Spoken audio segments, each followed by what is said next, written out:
Hello and welcome back to the Double Radio Gamescast. As always, I'm your host, Ryan. Today I'm joined by my lovely duo of co-hosts, Alex. Oh, that didn't pick up. Okay, there we go. It picked up a little bit. And why? Oh. Hello. Hello. Today, we're talking about a couple of things that happened. It's been an eventful 2 weeks. Last week, we played Pal World. So go catch that on the YouTube if you're a listener and watch us surprisingly not devolve into madness. It was a pretty sensible stream, all things considered. It depends on the individual, but Yeah, it depends on the individual. This week we're going to be talking about the Xbox Developer Direct, which we missed because we were doing the Pal World stream, and the Sony State of Play. You can catch Wyatt and I did a very low-key reaction stream, because I had to record it on my lunch break, so it was just very, very calm and quiet, or not quiet stream, but a nice calm little stream if you want to see our live reactions to anything. I have to caveat, because we're talking about Xbox stuff, I technically work under the Xbox umbrella now, because I'm in Blizzard, so all my opinions are my own and not reflective of anything of all the other companies, yada yada. All right, let's get started and go into the Dev Direct, because we've got a few things in here that I think were really cool for all of us to see. yeah. Now some trailer footage playing in the background while we're talking about this. First was the Big Avowed showcase. So this is something we've been waiting for a good while, I would say, to see like a large segment of Avowed gameplay. And I think we've come away with not necessarily mixed feelings, but I think there are people that are concerned over some like justifiable combat related stuff, but at the same time the environments are gorgeous. The stuff they actually talked about is very convincing as to what is coming in the future for this game when it eventually arrives, and like all the cool regions that they've done. They're gonna have all the Obsidian classic choices and whatnot. But I feel like the best way that I feel like the best way I can describe how I feel about this is positive ambivalence right now. That's a good word to describe it. That's sort of what I meant when I said mix. Is it's not like people are negative on this game. I think it's more people are just waiting to see, because I think similar to whenever we see like footage for any Ubisoft game, I think this applies to. You'll see footage and be like, oh, I don't really know how this is gonna feel until I play it, right? Yeah. And I think Avowed looks like it's in a similar state right now. I feel that especially has like more precedent than because like, Ubisoft has a pretty big backlog of games that you can cross-reference when you're like, oh, this looks like this, it'll probably play along these lines. I'm Obsidian has done like the third and the first person stuff before, but this does feel different than I actually now that I say solid, but I was gonna say now that I say that the something about the combat animations and its pacing reminds me of Outer Worlds. Yeah, I mean, it's probably the same engine, right? I was kind of surprised that you would say that people had concerns with the combat, because I like looking at it again, and my initial reaction to it, it looks pretty good to me. I think with these kind of open world games, I don't want to say that I'm softer on combat, but maybe it's just not the primary reason you're playing, right? Yeah. In Skyrim, the bar's on the floor with Skyrim, right? Like it's so low. Well, that's the thing. That's the thing with these like Western, this specific flavor of Western RPG, where there's so many things going on. Like the combat itself is never the highlight. Like it's fun because you can make builds and you can do all sorts of crazy things with them. But the combat is always, as long as it's functional, right, and it doesn't feel terrible, it's fine. Skyrim got away with that just fine. Is it the greatest combat system in the world? No. Does it feel passable? Sure. Yeah, I know a lot of people had the same issues with Outer Worlds combat system, and I never felt that when I was playing it. I think a lot of that is just I go in expecting more of an RPG than a like first person shooter, so I'm okay with it. It feels a little bit less impactful than other games, so it's not a huge issue to me. I do think as long as they hit the minimum that Skyrim has, being that, and that's not even a slight at Bethesda, but Skyrim is a 10-plus-year-old game at this point. Yeah. So I think the expectations need to be slightly higher, and it looks like they're going to hit that of like, I think already they have, if I can find the melee combat again, the melee looks really satisfying, of like the hit stop and the blood flashes. I think already look much better than what you get by default in Skyrim. I think the addition of I mean, Skyrim also technically had dual wielding, but I feel like it's used much better here. Whereas like in Skyrim, it's like you have things in different hands, Yeah, and you they have like a just kind of shield act. dash you can do, that dodge forward. Looks cool. It felt like they acted very independently of each other, but here I feel like they're trying to Oh, embrace dual the wielding dual wands wielding. and guns. I feel like they're that trying is to fun. embrace the dual wield nature a lot more here, which I think is going to work out well. I also love just having wands. Like that's the thing that Elder Scrolls has not typically done, and it's always like I get why, because it's not really in the fantasy of Elder Scrolls, but you don't get the wand slinging wizards in that, and this definitely looks like Avowed is going to have some wand slinging wizardry. So yeah, you just do the magic with your hands after eating a spell book in Skyrim. Yeah, and I know we saw footage somewhere. I don't know where if this was in this trailer or a different one, but there was footage of someone pulling a book out. And I want to be able to have a spell book. I don't care if you use it in combat or not. I just want to have it on the character. Is that all of the spells have gorgeous effects involved? Yeah, like they used a thorn spell a little while for earlier. Me, to have a good like spell system, like the effects are half the battle for me. Like you can make them look cool. That 50% of your job is done, and these look great. Like yeah, they absolutely. were definitely allowed to go a little over the top with it, and I think that really is working in the game's favor because it looks great. I think especially because Avowed is a little bit more high fantasy than Elder Scrolls is, so it can do a bit more. Like this is in the same universe, for people that don't know, as Pillars of Eternity, which is a CRPG. Great series of them. Pillars 2 is like a pirate CRPG. It's really fun. But they're super high fantasy. Like they are very much classic D&D style, like swords and sorcery, all sorts of stuff going on. That's very much almost it's just much more like high thematically themed than I would say Elder Scrolls typically is. Which means you can have more like bright effects and stuff, and it doesn't feel like it breaks the environment. Which I'm excited to see how this plays. All right. Any other thoughts on Avowed before we move on? Sounds like. No, I mean, I like the idea that they're trying to lean into like morally gray decision making rather than like a clear, good or bad choice. I think that's always a good. I feel like it's a good angle for these kind of games to go into personally, because I think there's a place for like, oh, here's the Paragon and Renegade system, but I think they have a lot less. The choices you make affect you a lot less because they're not really challenging you that much,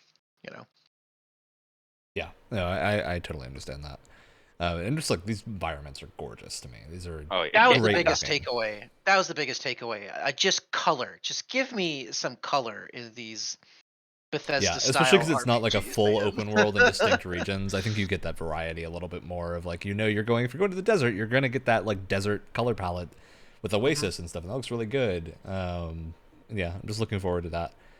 All right, let's move forward to, I believe this is where we're showing the Senua's Saga 2. So this is a game we've harped on about a lot, all right?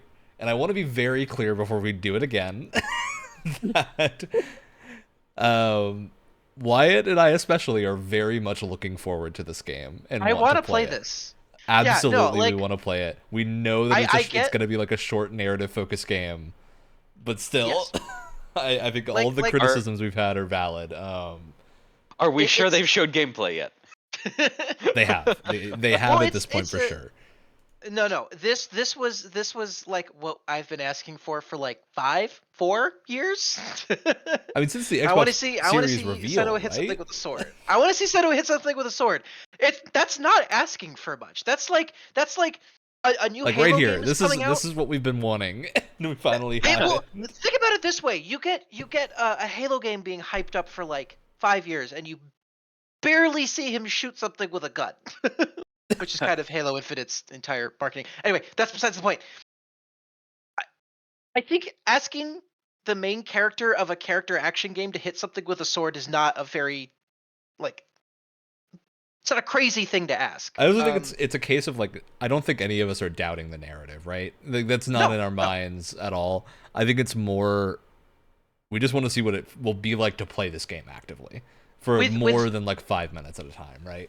with narrative driven games like this, especially ones that are very like visual and have a lot of uh crazy visuals going on like this, less is more in terms of marketing. Give me the vibe, give me the feel, and then don't say anything else. Like give us maybe like one story hook. That's it.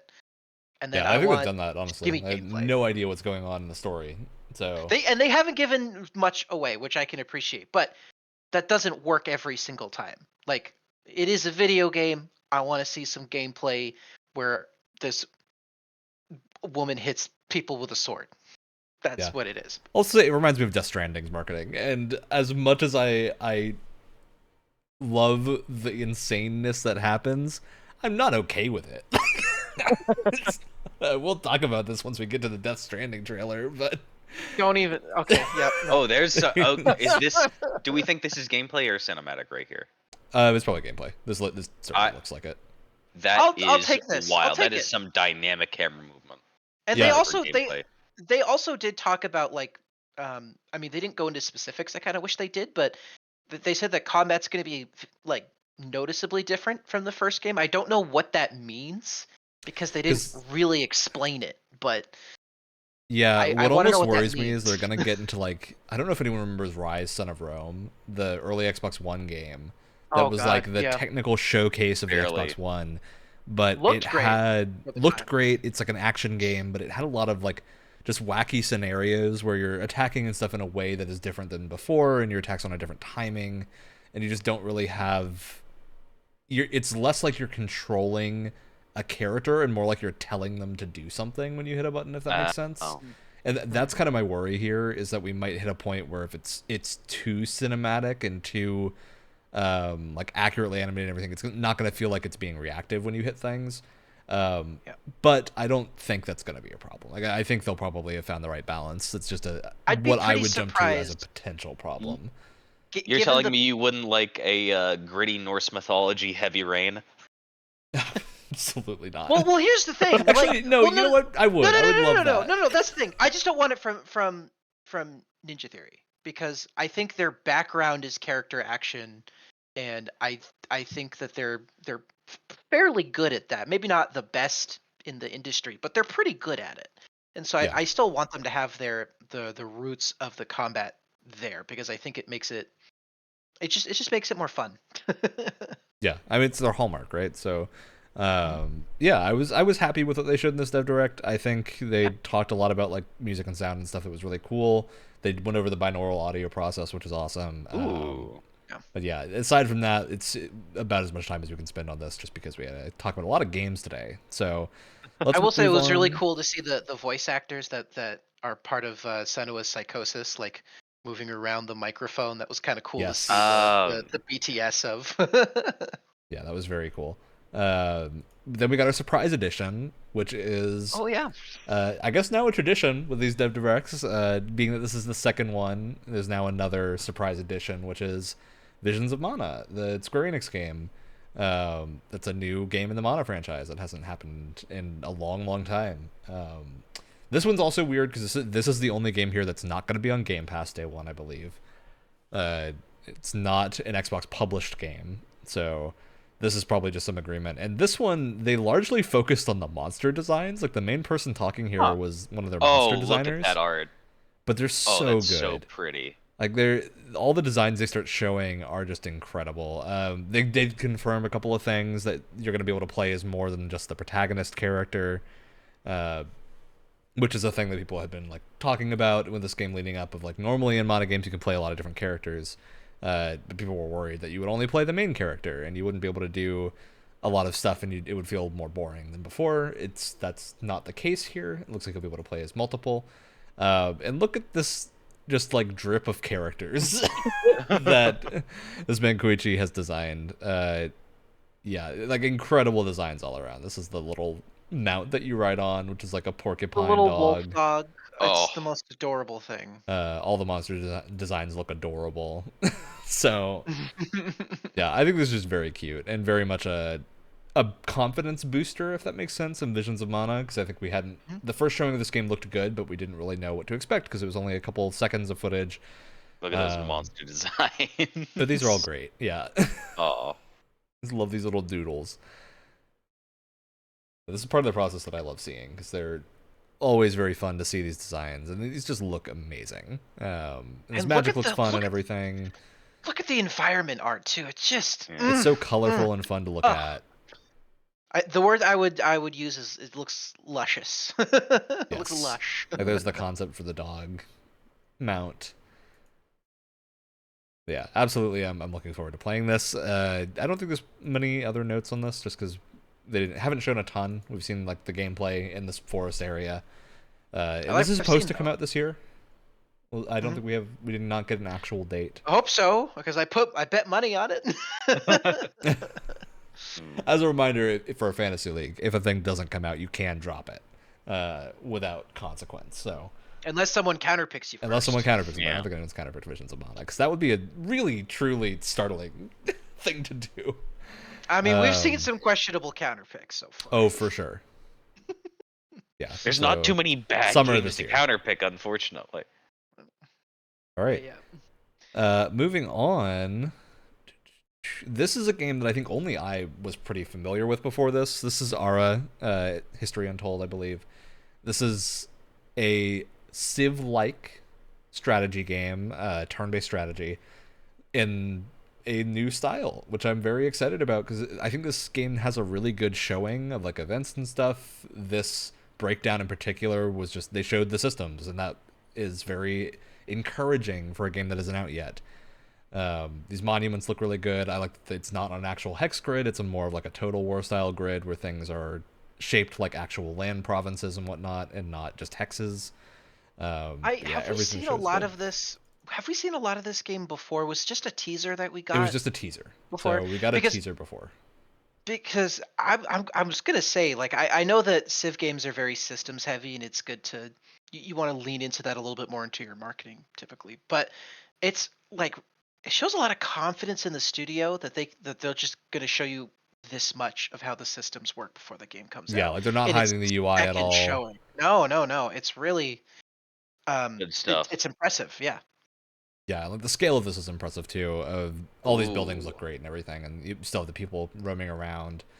Yeah, I'm a sucker for these types of games, so I'm very excited to see what this plays like when it comes out. And I think they're very confident, and they did a sneaky little thing that I don't know if I'm going to be able to find, in that they snuck mechs into the game. What? I'm trying to remember where they show this. You can't use them. They're banned. They're talking about like concept art and stuff, and then they show just like one slide of mechs, like straight up. And I'm not talking like boxy, real robot style things. I'm talking they showed us a Macross. And I need to know if that's in the game or not. I don't know that I'll be able to find the actual moment where they're doing this, but it was truly a thing of like, I looked at the screen and was just stunned. It was absolutely insane. So yeah, I'm definitely looking forward to this, and excited to see where they take this game, especially if it becomes like an actual competitor to Civ. I so badly want to put Copernicus in a mobile suit. I mean, it would just be so fun. Yeah, anything else about Ara? No, it looks neat. I don't know if it's something that's exactly up my alley. I definitely want to try it since it'll be on Game Pass. I might as well give it a shot. But yeah, it's definitely something that isn't on my radar as a game, because I am, as we've shown on stream before, absolutely abysmal at real-time strategy. Yeah, I don't know if the other the big twist with this is turns happen simultaneously. That was the other sort of gameplay shakeup, is you have to kind of predict what your enemies are going to be doing. And other players are doing. So like if you're moving your army in, you have to actually build like a front line that they have to push through, because you're going to be acting at the same time. It's almost like blurring the line between real time and turn based in a way. I think it will give you some of that Total War feeling, but in a turn based game, which I'm excited about. All right, let's move on to our big final showcase, which is Indiana Jones. This is a game that I think all of us have been wanting to see more of, and they really went out here and showed a lot of it. Machine Games Wolfenstein Studio, right? Yes. Yeah. So very weirdly experienced fitting. studio. They have a lot of Weirdly, experience yeah. in you killing lots of Nazis. Strange Oh yeah. shared thing to have, but sometimes that's how the cookie crumbles. Listen, if I worked at a studio that was known for games where you kill Nazis, I wouldn't feel that bad about it. I'd be like, hell yeah. Yeah. I'm fine with that. Yeah. We got our first look at the footage here. I came away from this pretty positive. I want to know more. I feel like we did get gameplay, but I want to see like an extended like gameplay demo or something. But I was pretty positive overall for sure. Yeah, I would love to see like a 5-minute uncut chunk of things of like this is what it looks like moving between areas on the level and like going to attack things and like sneaking around and because they did talk flow. about they did talk about what you're going to be seeing. There's going to be combat, there's going to be exploration and puzzles. The important thing about having those three kind of central aspects is how they all flow together, because that's one of the secret sauces in Uncharted is how like beautifully they're able to transition between puzzle traversal combat, right? And that puzzle traversal flow, combat and set pieces. yes, that flow and that pacing they do so well, and this also needs to have that same kind of smooth transition to make it all kind of work, in my opinion. Yeah, I definitely agree. I think everything they're showing here does look very appealing to me. The like stealth action is a genre that I am very fond of. The use of the whip. It's going to be a thing the use of the whip, improvised object weapons too, like just getting a hammer and throwing it at someone. Love using my environment. Just the variety of environments here too. Going through like a jungle and then Egypt and what looks like a city of some kind. Gonna be that great Indiana Jones globe hopping adventure. Yeah. Like this whip looks good in motion, which is something that I think is very hard to get right in first person. Whips are that was the other thing. Always hard. Yeah. That was the other thing is that this game, this showcase had to sell me on a first person Indiana Jones game, which when I first heard that I was like, wait, what? First person? But after this, I don't know, I'm kind of sold. I'm here for it. It's weird and it's not exactly what you would expect for an Indiana Jones game, but I think they kind of sold me on it. Yeah. And they got the look and sound right too. I believe Troy Baker is the voice actor for Indy. Yes. This time around. He does a good job. He gets the voice right, so I'm excited to see once this comes out. And they got the title right. They have the dumb indie title of like in the weird circle, the crystal skull. It's the great circle, and I think it's just perfect. It fits in the naming convention. So yeah, I'm excited to play this. Hopefully later this year. All right. Other thoughts from you two about Indiana Jones and the Great Circle? I'm very excited for it. This might be the one and only chance I get for my dad to play a game other than chess or Pac-Man. Yep, I wonder if they're gonna have. I wonder if they're gonna have any kind of Wolfenstein Easter eggs. That'd be kind of fun. That would be fun. I'm sure there will be. Maybe a reference to good old William Blazkowicz in there, or maybe like a Death's Head little cameo or something. I don't know. Yeah, that'd be fun. Especially for fighting Nazis. I mean, come on. Come on. Get a reference in there. All right. Come on. So now we're hopping over to the Sony State of Play. This one we did not do an actual reaction to, just because timing-wise it did not line up with anything. But yeah, they showed a number of games here. The big headliners were Stellar Blade and Rise of the Ronin, and we'll go over them as we're looking through the footage. Is Death Stranding 2 not one of the... This game comes out in like Death Stranding 2 is a surprise days. headliner. They didn't tell us Death Stranding 2 was here. So it is a headliner, but it was a surprise one. Helldivers looks like a third-person shooter. This comes out in like 3 or 4 days, right? It's very comes out on soon. the 8th. So I had a conversation with a friend of mine about, because we both really liked the first Helldivers.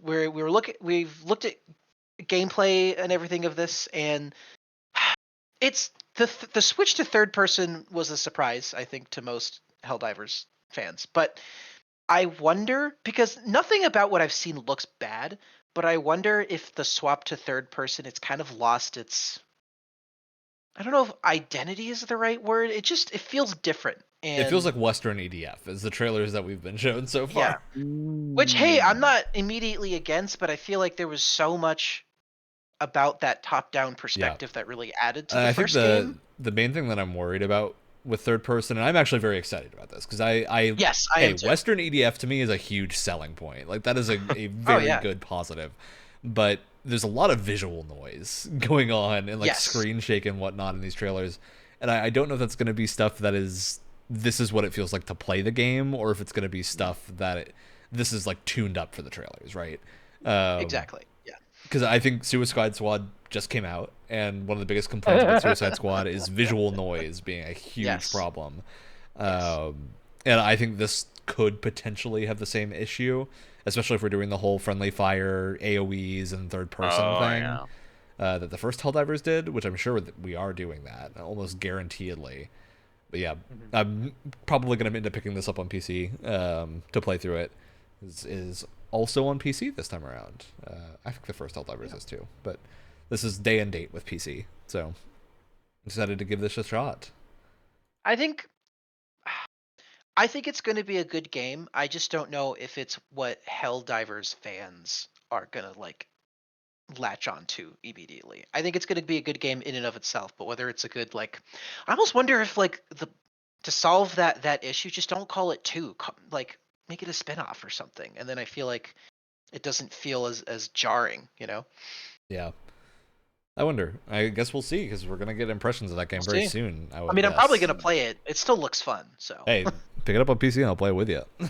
Listen, I'm down. I'm here. All right. Let's hop into Stellar Blade. So, I want to talk about Stellar Blade a little bit, because I think everyone There's been some controversy with it, right? It's not controversy, but it's a butt game, right? Everyone thinks it's a butt game, because it is prominently the first trailer is a lot of shots of the main character Eve in a tight-fitting outfit focused on her butt, and that's just the way the cookie crumbled. And I think everyone went, hey, you know what? It looks like a fun action game. It's the equivalent of like a Heavenly Blade. And I'm not saying it's not a butt game, but now it appears to be a butt game. Shots. Oh yeah. But now it appears to be a butt game with like some of the best monster and NPC designs we've seen in ages.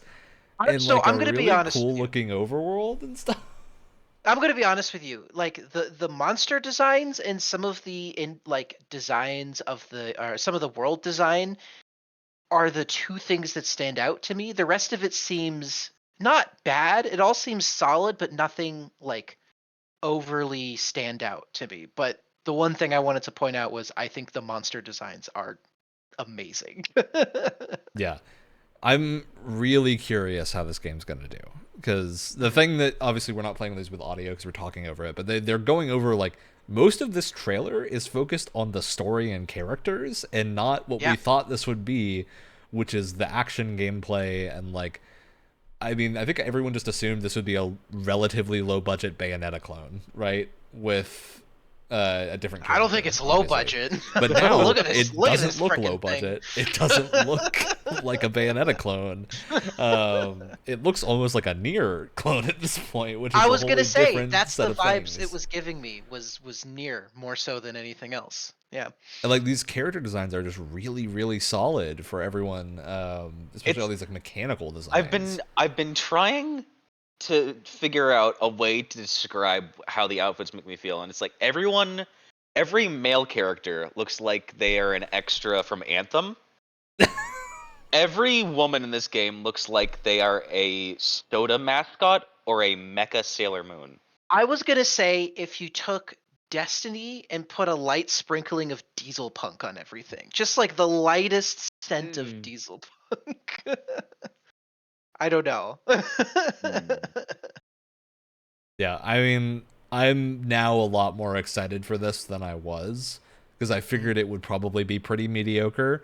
This trailer has made me think there might be more at play here than I had assumed. So I'm definitely looking forward to giving this a shot when it comes out now.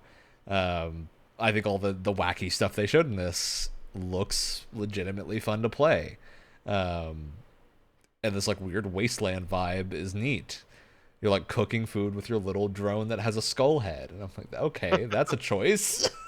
So, yeah, I'm just very curious to see how this is actually going to play when it comes out. Just because at this point, I think nobody knows what to expect. Because everyone assumed it was one thing, and then this trailer comes out and has kind of thrown that into the middle of the air as to what this actually will be.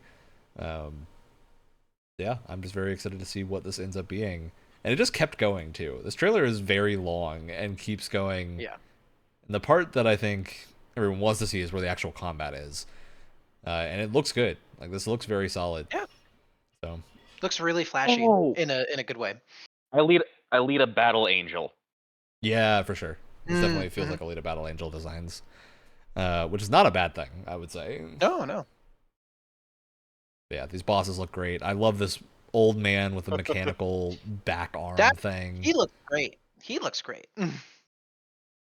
It's super cool designs. Yeah. It just gears up to make the story seem like it's going to be a big deal. So I'm excited to see whatever actually ends up happening here.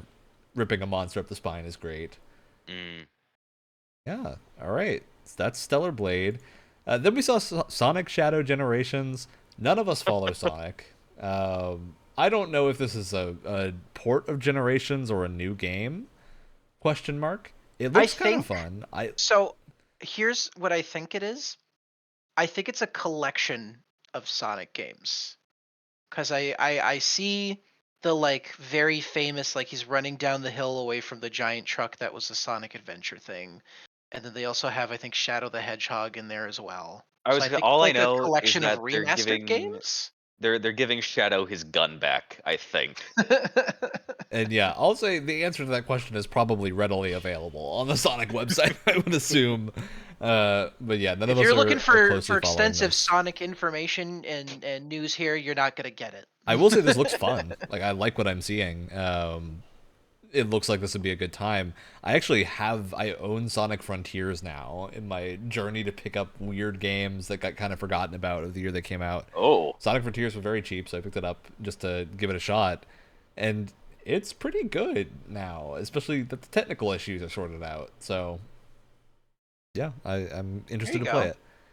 All right, Zenless Zone Zero. I don't think any of us are too excited for this. This is Hoyo versus new, I think free to play. I don't know if they confirmed it's free to play. Yeah. But everyone's assuming free to play, mobile and console action game. It's interesting to see at least a different environment from when we were first shown, which is essentially just city at night. Yeah, it's definitely urban environments. But yeah, I like the character designs here. I like the look of this game. I would be more interested in playing this, I think, than Genshin long term. So I've played a bit of Genshin, and it's fun. It's just not necessarily my jam. Because this isn't like a live service gacha thing. This is like a single player thing, isn't it? No, this is a live service gacha. It's thing. gacha. Oh, okay. Yeah, it's a live service gacha thing. That's how little I've followed this game. I don't know what's going on. Here we go with this one. But the thing with it being a live service gacha game is apparently there were a bunch of early previews of this that were not super positive, which is why it's taken this long to come out from its first showcase. And that's all rumor, so I don't know if that's actually the case or not, or maybe this game's just taking longer to produce than others, because the animations look excellent. So, yeah, I don't know if that's the case or not, but that was the rumor floating around, is that there is some funky stuff going on behind the scenes here. So we'll see if that's the case when it comes out. Because Genshin's obviously had a huge amount of success, and is still going very strong. People really like it. Apparently the story is really good, which I haven't played through. So, yeah. Zenless Zone Zero hopefully does well. But on to Foam Stars. Yay, the game that uses AI art. I mean, does it? I haven't. It does use AI, so they use AI specifically for... there are album covers in the game that are like, I guess, just part of the menu or something. They use AI for those album covers. Ooh. Which to me is weird, because I don't know, if I was an artist, that would be the kind of thing that I feel like would be pretty fun. It's just like, hey, go make like a fake album cover. It is. It's exclusively what AI has been used for. It's, nothing like taking out the boring grunt work that no one wants to do. It's just like, let's have AI do the creative stuff instead of people we can actually pay to do it. Yeah, so I don't Yeah. know what's On team. actually going on with this. I'm probably gonna try this game just out of morbid curiosity. It's also Well, I free think for it's PS Plus. gonna be free. Yeah. So it's not free for everyone. It's only free on PS Plus, which implies that this is a paid game. Which is surprising to me, right? Ooh. I have Oh no. I have no interest in a. Oh god, what was the? I had it on the tip of my tongue and I just forgot it. What's the? Oh my god, what's the Squid Game with the Inklings? Splatoon. I have no interest in a Splatoon like. So I will say the previews of this game were actually pretty positive. And actually described it as being pretty different. It feels similar, but because of the fact that all of this is 3D and as you're putting your Splatoon ink that is foam down, it actually changes the level design. It feels a little bit more unique than it had looked like. See, if that's the case, then they should have showed us an extended gameplay to show everyone else that, because all we've gotten are these really over the top, in your face gameplay montages that just end up. It just feels like it looks like an esports trailer, right? Like it. Yeah. It looks like it's for that type of person. So I don't know. I'm curious in how this game is gonna do. I'm gonna end up trying it at least a little bit, just because it's free if you have PS Plus. But yeah, Foam Stars is wild. I would not bet money on this game lasting for very long with Square Enix's track record. So yeah, we'll see. All right, Yeah. Dave the Diver, it's getting Godzilla DLC. Godzilla DLC now? Yes! Oh my god. Godzilla DLC. I'll say this. It makes more sense than you might think. Yeah, I mean, I want to play this game very badly. Oh, look it at kind of over. just slipped through last year. This is a great rendering of Godzilla. So I will say this was my does she coziest... Is Godzilla wearing a lava bikini? What? Maybe. No. Kinda. What? I think. What? Yeah, it definitely looks like it. I believe Alex, Godzilla is a genderless amphibian that asexually reproduces. Because I know this question was answered by someone at some point. Okay. But yeah, I guess it does indeed look like a lava bikini. Which I find really funny. That's actually really funny. I'm sure that's not intentional. The game itself is actually pretty funny if you're into the sense of humor that it has. I will say it is funny for a game that was commonly seen as the number one coziest comfort game of the year to suddenly just drop Godzilla DLC out of nowhere. And Sharktopus is in the game as well? Oh yeah. Oh my god. Yeah. This is Dave the Diver's a absolutely good time. It's a good time. on my list to play at some point this year. All right, hopping to the next thing, which is Console V Rising. V Rising's a really good game for people that haven't played it. It's like a pseudo online, you can choose to play it online or offline, survival style game, but you build a giant castle is the theme, and it's like top down action RPG style. I was gonna say the top down perspective is pretty unique for the but the big thing is that the combat is excellent. It's super fun. You have a ton of vampire abilities that you collect by killing bosses, almost sort of like Terraria or Valheim style. Yeah, there's a lot going on in it. It's very fun. I would definitely suggest trying this out when it launches on PlayStation. And I recommend playing it solo. I find it more fun that way. But there is, you can play this as a PvP extravaganza online. Not my cup of tea, but I'm sure some people will really get into that. I'm sure. Right. Moving on to Silent Hill: The Short Message, which is Discount PT. I'm gonna spoil. I wish Brett was here. PT. I was looking forward to Brett's inevitable rant. Actually. Oh, absolutely. So this is out. This got shadow dropped, or not shadow dropped. It dropped a couple of days later, I think. It's free, right? Yeah, it is free. It is actually, I don't know if it's even out to the public yet. It was definitely out for reviewers to look at. But this is a free, relatively short, social media themed horror game.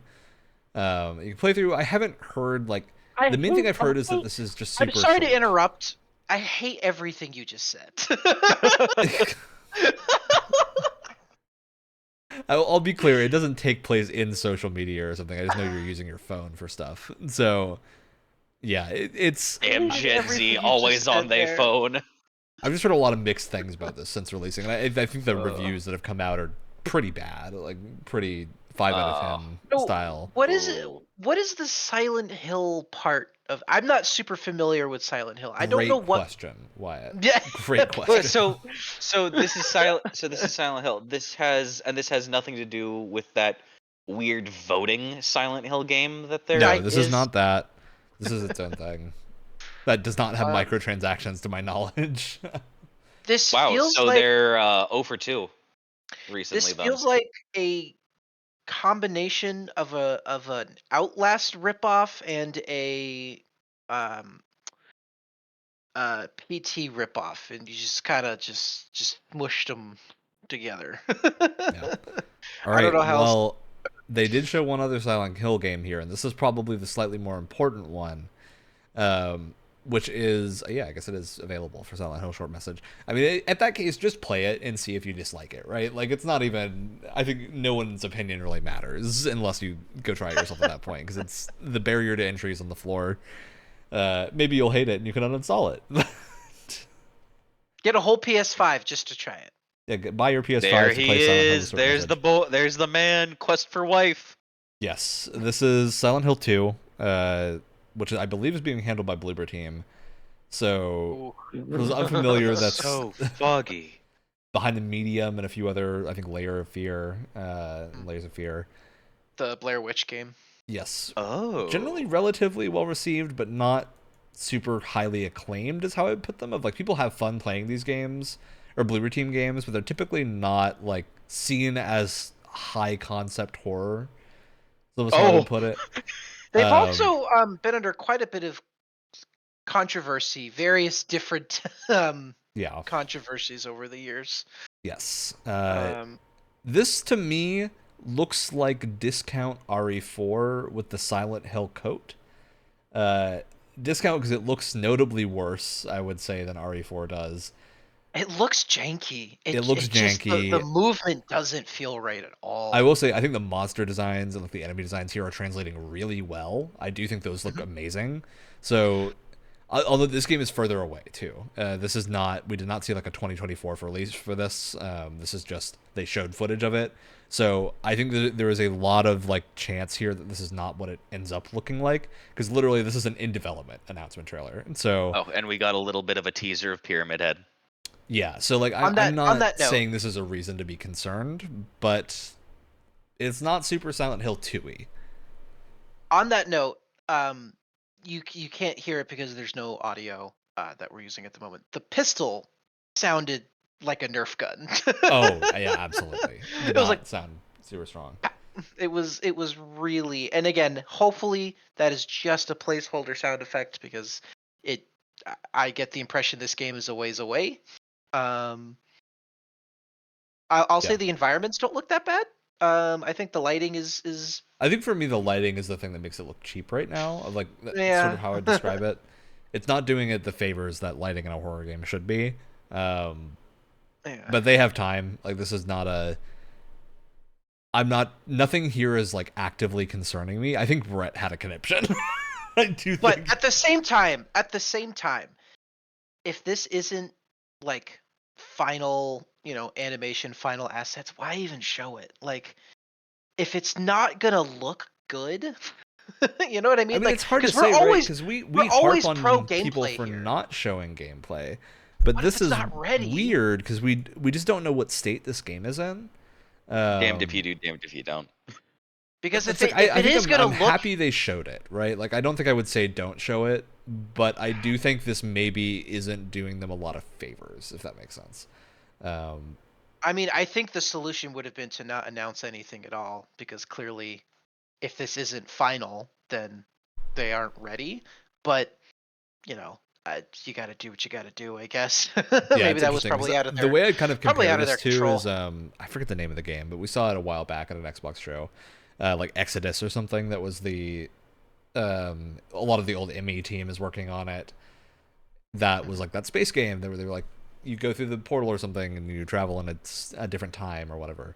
That game is super early development, and they showed gameplay that actually I would say looked pretty fun. So it does, like, I think this does compare a little bit poorly to that. Mm-hmm.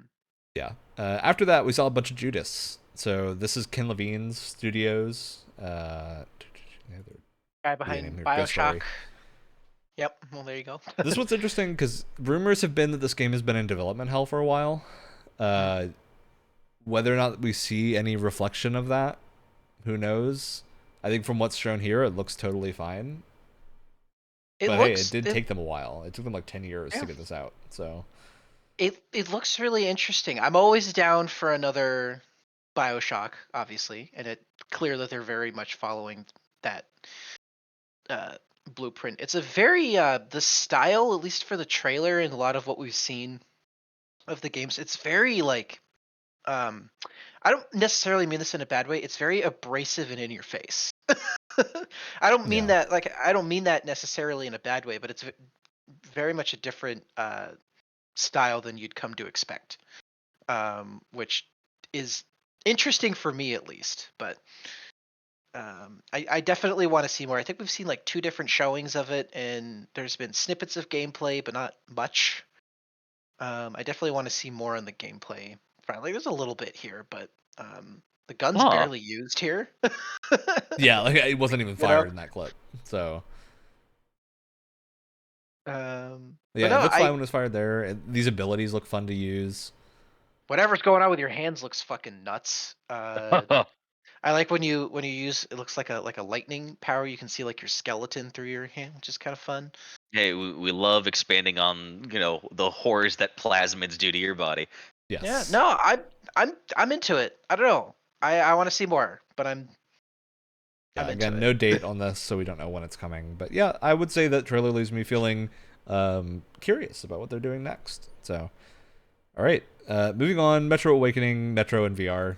I don't. Oh yeah. Okay. Well, I can't play it. Notably not made by the studio who made the trilogy. Yes. I think this is a different dev. Although I will say, if there is a series to take into VR, Metro's a pretty solid pick in terms of making like a VR spin-off.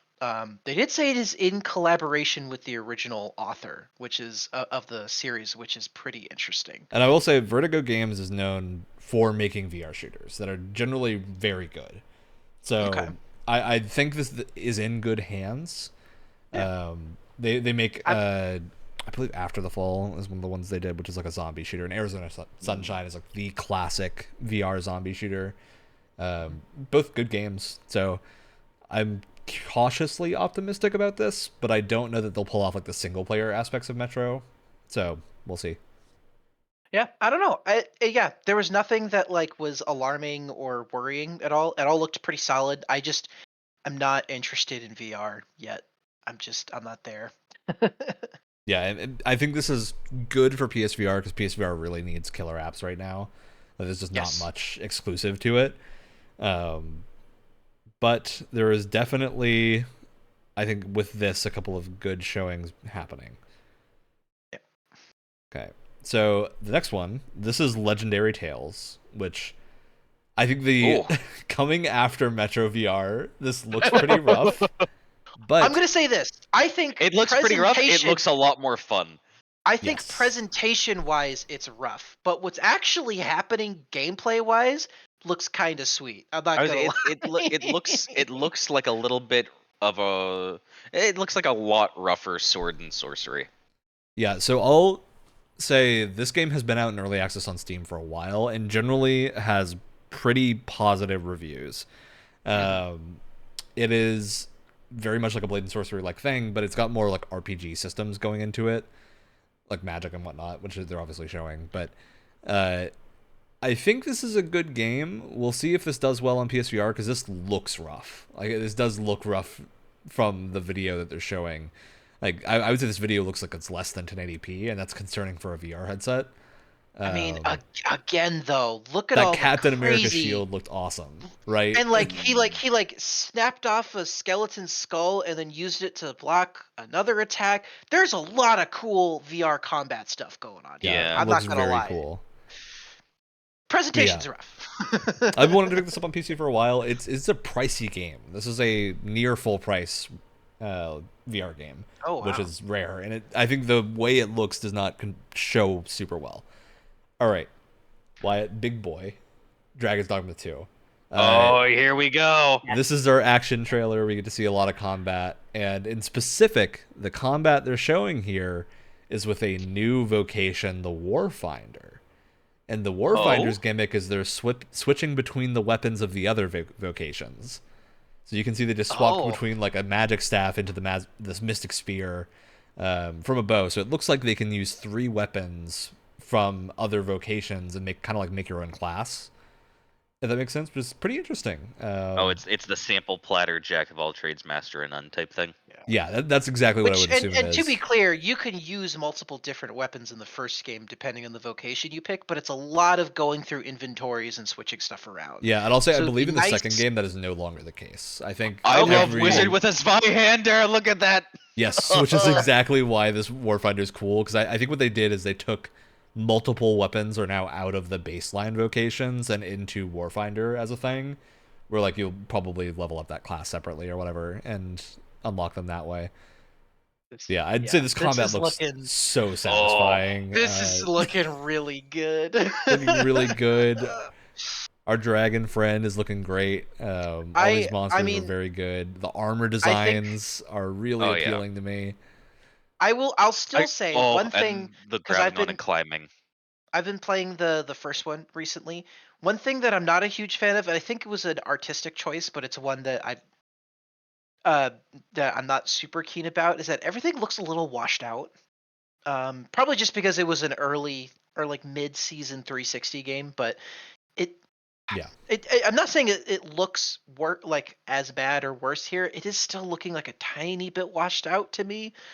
And I'm not saying that this needs to be like avowed levels of like brightly colored, but just like a little more saturation would have been nice. I'd say it almost kind of looks sun bleached in a way. Yeah. It's a good way to put it. Yeah, which I do think they've shown a little bit of like nighttime and rain footage of Dragon's Dogma, and it looks very good of DD2. Yeah. So I'm excited to see that stuff, and like this water scene I think looks really good, and like the desert scenes look really good. But yeah, I totally get what you're saying about it looking washed out sometimes. And hey, if that's part of the aesthetic that they want, I understand, but I'm not asking for like Oblivion levels of color. It's just like a little bit more. All right. Moving on, Rise of the Ronin. This is the other big game aside from Stellar Blade that was like the call out for what would be at this showcase. And I think after this, I'm coming away very positive on Rise of the Ronin. I am too. I am as well. Yeah, I don't know what the greater zeitgeist thinks of this game yet. I know a lot of people have compared it to Assassin's Creed, which, I don't know. I'm one of the people that has played basically every game that Koei Tecmo and Team Ninja have put out. So I think I can see a little bit more of the Neo-isms in this game. And I think a lot of people going in just expecting like Assassin's Creed combat are going to have a hard time. Well, people have been comparing it to Ghost of Tsushima. Yeah, so the only thing that I've seen about this is people saying that the models and art style look bad, which I think they're insane. I think. Yeah, I can see why they would say the character models look a little outdated, because I do think they look about the same as Neo and Wo Long. I don't think that's a problem. It doesn't bother me at all. I think this environment looks beautiful. Doesn't look bad. Yeah, I think the environment looks good. And yeah, I can see like the shadows don't look amazing, but like this is a great scene. This combat looks really satisfying. Are you expecting more like Souls combat or Souls-esque combat? So I'm expecting Neo combat, and a lot of people compared Neo to Souls. Neo is not very similar to Souls, aside from the like you lose your things when you die and you have to go get it, and you go through like these missions and fight a boss at the end. Like, yeah, structurally it is similar to Souls. The combat system is its entirely own beast. it's basically entirely based on like stance swapping and weapons that you have, where you can like choose from low, high, and mid stances when you're using them to get like different combos and different attacks that are good against different things.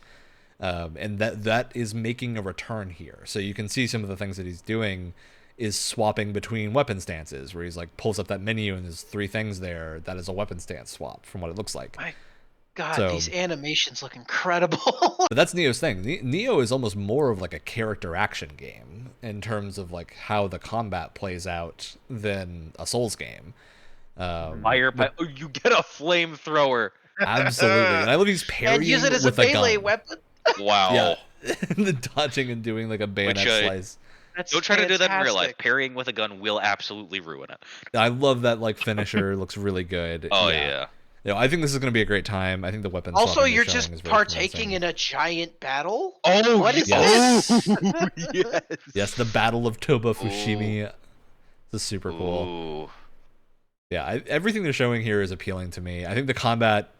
I do agree with the concept that these look like spongy enemies, but a lot of that is just because this is the more sort of Souls action style of gameplay, where you're expected to kind of do the thing right and play against the characters that you're fighting and learn their moves. And like you said, it's like if it takes after like Neo's combat, it's more of like has like a character action style, which enemies in those games tend to be a little bit on the because you got to be able to show off your stylish moves, right? You can't just let them die. If you hit a thing and it dies, then your cool combo's over. Cat. There was a cat. Ryan, I'm going to tell you something that's both going to make and ruin your day at the same time. This comes out in the same day that Dragon's Dogma 2 does. I know it does. No. I know it does, Wyatt. No. I'm probably going to buy both day one and just not play Rise of the Ronin until a month later. That's probably the same. Absorb me. That's probably destruct. I don't know. Like this fireworks scene looks amazing. Like there's a lot of things I like here. This is looking, I mean, I knew the title of this game, but I didn't know much about it other than vague. I was like, it's an open world thing. I saw this and I was like, damn, okay, sold. I'm sold. I'm convinced. This looks great. This looks great. And I would wager that this is going to be a fair bit easier than Neo and Wolong and whatnot. I don't think they're going for like the hyper difficulty with this one, but I could be wrong. Maybe it will be super punishing. All right. After that, this is the Until Dawn remake. We didn't really get any real footage of this. It's just a lot of teaser footage. So, Until Dawn, great game. Go play it. This will be probably as long as it's handled well. Probably be a good first way to experience it. Very good game, especially if you like horror movies and you understand horror movie tropes. I won't say anything more than that. It's really well done. Go play it. All right. Then we get Death Stranding 2, which you'll note, despite not being on the list, is by far the longest thing here. Wow, yeah. Okay. So first of all, I want to get one thing out of the way. That guy with the crazy arm, that's George Miller, director of Mad Max. Oh. And Babe Pig in the City for some reason. Huh. And Happy Feet. The weird cat that is on the floor is also licking up whatever spilled out of that body, so that's... Huh. So this is another weird Hideo Kojima-ism trailer. Yeah. Oh yeah, look at her face I mask. will say, as a fan of Death Stranding, that I like the first game a lot. I haven't quite finished it yet, but I'm getting close. And this one is a thing that I definitely want to play when it comes out. I was in for the ride for this. I was okay with it, but at the same time, that's I totally get complaints. Yeah, that's Fragile. This series is weird, or I guess the first game was weird for me. There's something about, and to be clear, I don't really have a lot of experience with Metal Gear that much, or a lot of his other games, but there's just something about his style and how crazy things can get in his stories that always kind of take me out of what's going on. Like it's partly visuals, partly writing. I can just never get into his stories. You're not a fan of Die Hardman? Oh, there's the baby in the throat again. But here's the thing. It's one of those things where I completely understand why people are really crazy about it. I totally get it. It's just for me, it becomes this 20 car pileup of crazy shit where I become desensitized to it, and it just kind of. I think I don't know. It turns into into describe the mush after a desensitization that you're talking about right now is that when I watched this, I didn't notice they were blue. in the scene because I just was I did. I just accepted it. I was like, okay. The hell's happening? Wait. I thought that's no, that's the lighting, right? No, they're just Look blue. at them. They're blue. Look at them. They're blue.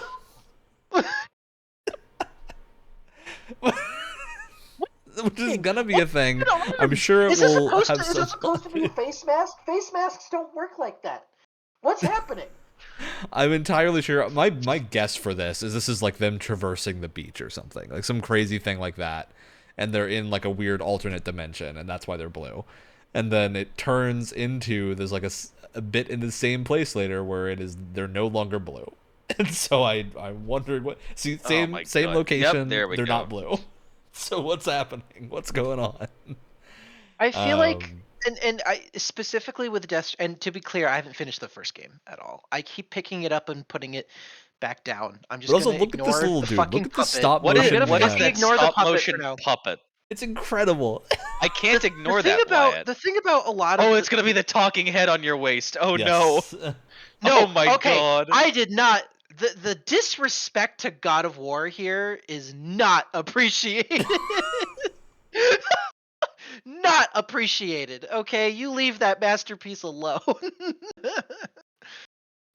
Okay. My thing with Death Stranding, the first game, and why I can't take anything that's happening seriously, is that when it comes to a lot of the storytelling, one of two things happens for me. Either A, I have no fucking clue what is supposed to be happening, what I'm looking at, what is I'm supposed to be feeling in a particular scene, or it's the exact opposite, where it is so obvious and like a lot of the names are just so eye-rolling, where it's like, his name is Sam Porter Bridges. Get it? That to me is part It's of the like, appeal of these games. Is like the running away wackest from a flood. combination of things going on. And I love stuff like this. Like we're getting terrain hazards as a thing here that you're gonna have to deal with. I think my problem with it, and maybe I need to play further in the game for it to click for me. I like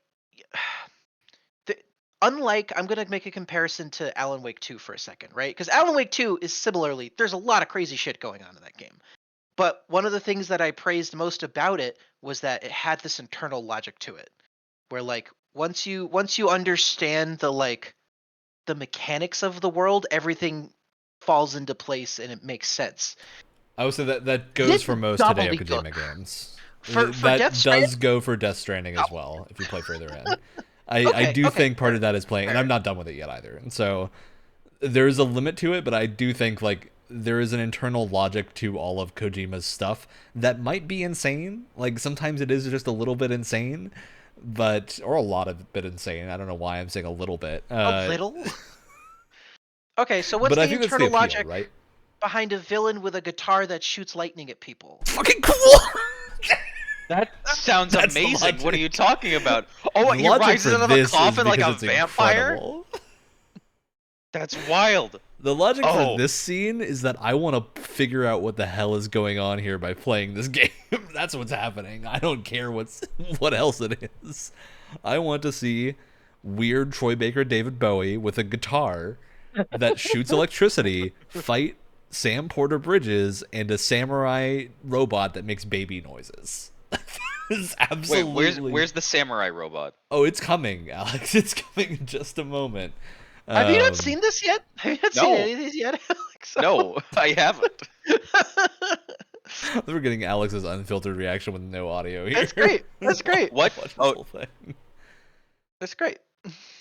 Yeah, I think this is a good showing for Death Stranding 2. I think this has done what it needs to do of get people really interested, and I think they showed enough gameplay that people are understanding that this is the same game with some different stuff going on, right? Like, it's still going to play like Death Stranding. It's just going to be, now you're dealing with more environmental hazards, and you presumably are going to have more weaponry to deal with these, like, robotic enemies.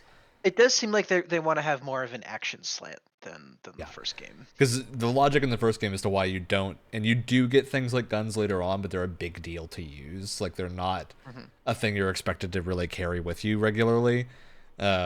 It's because when something dies, they cause like this big explosion, and that was like that's what the Death Stranding is. That thing started to there's the explode. guitar. Like, this is just sick. This is amazing, right? I don't care what the logic is. That's the baby noise. Yeah, he's making baby. That's so cool. There's something about, and I'm also gonna say this too. This is a thing that isn't gelling for me, and I'm not saying is like an issue.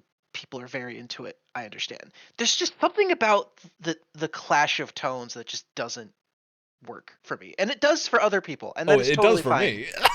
No. I totally understand that it works for a lot of people. There's a reason Kojima is as loved as he is, right? I get it. It's just like something like that specifically just doesn't work for me. And I wish it did. That's such a strange scenario to be in, because this to me is what sold me on Death Stranding 2. This is like the moment where I was like, I have to play this and finish the first game. Because it's so bizarre that I just have to see what's happening. Like, I don't understand, and I want to understand whatever is going on in this crazy scenario here. And maybe I'll be in a similar. The thing that plays into his guitar is like a snake thing that was on his shoulder. I don't know. It looks Well, no, that's probably just his version of an Odra deck, right? Yeah. But it's like a weird snake. I do have another weird question that, is completely worthless to ask, but I'm still going to anyway. Why are his intestines so loosely packed? Great question, because obviously this is, to clarify, this is the villain of the first game. So yeah. This guy's in the first game. I thought that was Mads Mikkelsen, who was the. No. It was not at the point that I'm in the game. Mads Mikkelsen is absolutely not. Where I am in the game, he is barely in the game. So we'll see. Alex, you gotta stop spoiling yourself on video games accidentally. There's Mads Mikkelsen, I have not even gotten to the point where he's involved in the game, more than just like in the occasional weird flashback. But I've been meaning to go back and finish the first one. Now I can play it on PS5, and I'm not playing at 30 frames, so I've been meaning to go back and finish it. But my assumption is that this is meant to be a surprise reveal. Like, whatever you do in the first game to solve the villain problem is not going to be permanent, right? Like, I'm guessing that's what the reveal is. I just wish because like this in a different setting. It's not the thing itself that I have an issue with, to be clear. It's just it's a clash of tones that I wish the combination is what makes it work, Wyatt. Oh, no, Ryan, my soul. No. And I want to be clear.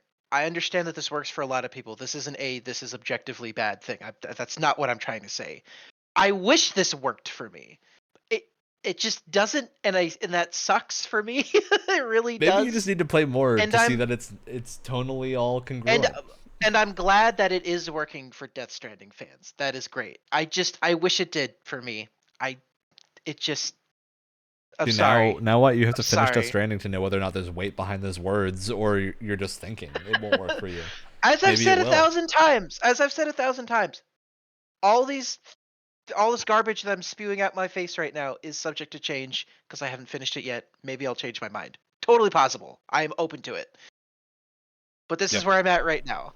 Now, I will say this was too much Death Stranding.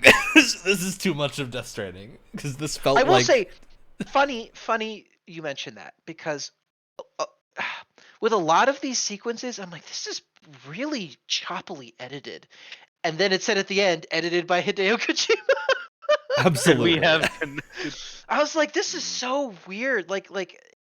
He has a thumb ring now. I don't know. I wish it worked for me more than it did. I really do. No, I think the editing for most of this trailer works, but then you get to the point where like it feels like the trailer ends 3 separate times. Like, this has the Return of the King problem, where like it ends 4 times. I say Return of the King problem. I love it in Return of the King because I sign up for it. But here, like, this is the trailer. I don't need to see this much Death Stranding 2 at once. Like, this is legitimately straight up 10 minutes of Death Stranding 2, and I think all at once, unless this was like pure gameplay or something where they were doing just walking around and it was like an actual showcase, like they could pull this in the Dev Direct. I don't think they can pull it in a Sony State of Play where they were moving through games much faster for the rest of it. But yeah, I'm gonna play Death Stranding 2. I'm very interested in it. We'll make Wyatt play it at some point. Oh boy. I'm curious to see how this game plays out and where all of these crazy things like the hand mask come in and all that. So We'll see how this shakes up when it does arrive. On that note, one other little thing shown at the end. Hideo Kojima got his moment of standing in a movie studio and letting it pull out and reveal that he's in a movie studio. What an incredible moment. Yep. Aren't you happy, Wyatt, that he's in a movie studio talking about a game that blurs the lines between games and film and is a cinematic thing that none of us know what it is? Oh, sorry, I was just taking a sip of water. Were you talking to me? Aren't you happy that Hideo Kojima got to stand in a movie theater or movie production studio and announce Fizzent? You know, Hideo Kojima is a man where I wish I liked his work more than I do. I think that's just what it comes down to. Have you liked a Metal Gear game? Have you played any of them? I played 5, and I thought it was neat. Alright. So to confirm, the reason Fizzent is a big deal is this is Hideo Kojima confirming he's going back to stealth action.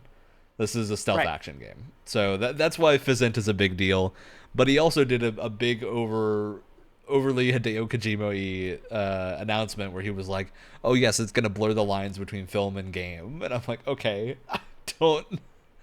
I'm not sure that I want my stealth action game to blur the lines between film and game. I was going to see the pessimist in me thinks that is either going to be the same thing that Quantum Leap did, or it's just going to be full of QuickTime events. Exactly. Like, I'm just wondering what he means by that. The weird thing is like, oh, it'll be an interactive game, but with the production of a movie in sound and visuals. I'm like, wait, sound design for a game and a movie? Two completely separate different things. What are you talking about? And if you're talking about just like production quality, that's the same thing I would say like studios like CD Projekt Red are doing, right? Where they have full mocap and everything. Like this. Yeah, this is not groundbreaking stuff that he's talking about. Or maybe it is, and we're just too dumb to see it, right? Like maybe this is going to be groundbreaking, and he just hasn't shown us what it is yet, and that's why we don't get it, right? I'm totally down for that to be the case. But hopefully. I also understand that this is a big deal because I know that he's someone that is like his like first love was movies, and he's always wanted to make a movie. Like I understand that.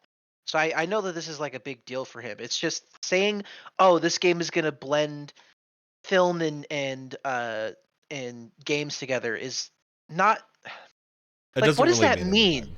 Because like Naughty Dog has been doing it for years, Remedy has been doing it for years. Well, what I think this means is this is what we mean when we talk about gameplay as the proof of a thing, right? Because this is just Hideo Kojima has made a bunch of statements that individually sound pretty cool, but taken together, I don't know what he means, and he hasn't shown us yet. And this is like in that weird way, the same way that the Game Awards had that OD like 10-minute segment that was way too long. And like I like Hideo Kojima a lot. I love playing his games. I've liked every game that I think he's put out. But man, sometimes I think we have to be shown instead of told, right? Like showing is better than telling in most scenarios. Well, he clearly has a knack for visuals. It's just weird that like post, and he also just let those original Death Stranding trailers speak for themselves, and he didn't really say much about it. And I feel like that's in a way more effective. He let us be more naturally confused instead of confusing us with his words.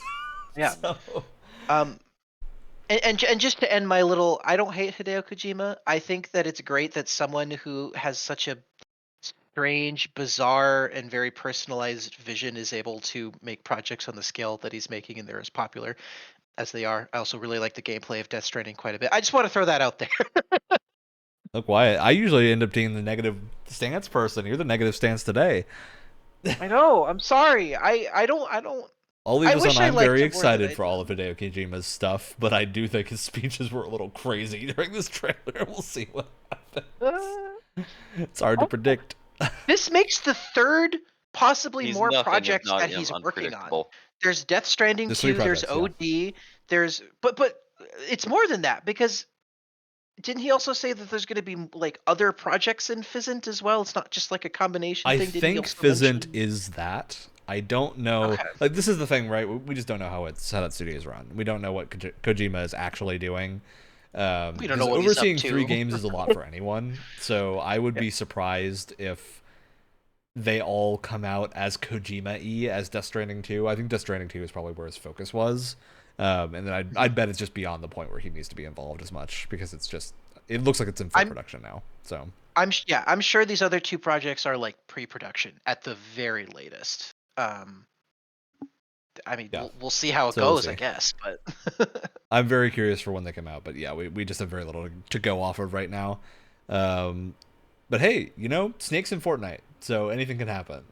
Oh God, that's right. Right. So this is the portion now where we, instead of talking about the trailers that we've seen, we saw a lot of things, we're gonna mention games that we've been playing lately. So I'm gonna go ahead and get my lightning round out of the way, because I played a lot of games this week, because I finished a few things in the backlog, which meant a lot of things got finished out in between the last couple of episodes where we're talking about this game. First shout out, Like a Dragon Infinite Wealth came out.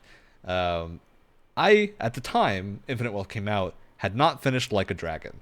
I have since finished both Like a Dragon and Like a Dragon Gaiden, the Man with No Name, which are both very good games, highly recommended, so I could get to Infinite Wealth, because Infinite Wealth got higher scores than I was expecting, even as a fan of the franchise. I was like, there's no way this gets above like an 85, right? That tends to be how Like a Dragon games score. Straight up landed immediately like a 91, and I was like, okay, this is a bigger improvement than I thought. So it became super high priority for me to get to it. And I did, and I finished Like a Dragon and Like a Dragon Gaiden to do that. I'm now playing Infinite Wealth. Very good, like people are saying.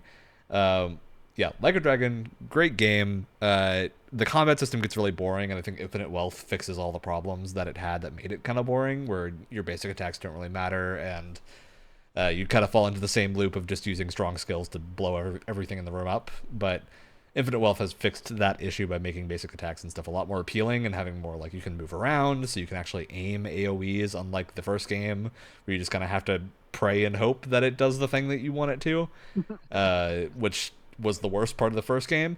Also, there's a boss fight in the first game that does the thing that is the worst thing in any JRPG that every JRPG seems to want to do, which is you lose the game if your party leader dies, Ichiban Kasuga. If he dies in combat, game over, you have to reload, right? Or retry the fight. There is a pre-final boss, it's not the final boss, but like a boss before it, that has a move that will randomly kill one of your party members. And this can hit Ichiban. And you just game over. Now, there is a solution, and that Ichiban has a skill to not die one time, basically, that you can use and, like, re-up your defense there. But if you didn't know it was coming, that boss fight, because of the, like, inflated HP values, can take, like, 20 minutes of hitting the attack button over and over again. God. So I was 10.5 minutes into this fight, and then Ichiban got one shot, and now I know the solution, but I did lose like a full 10 minutes, and that was very annoying. But yeah, that's the worst part of that game, and it's very good otherwise.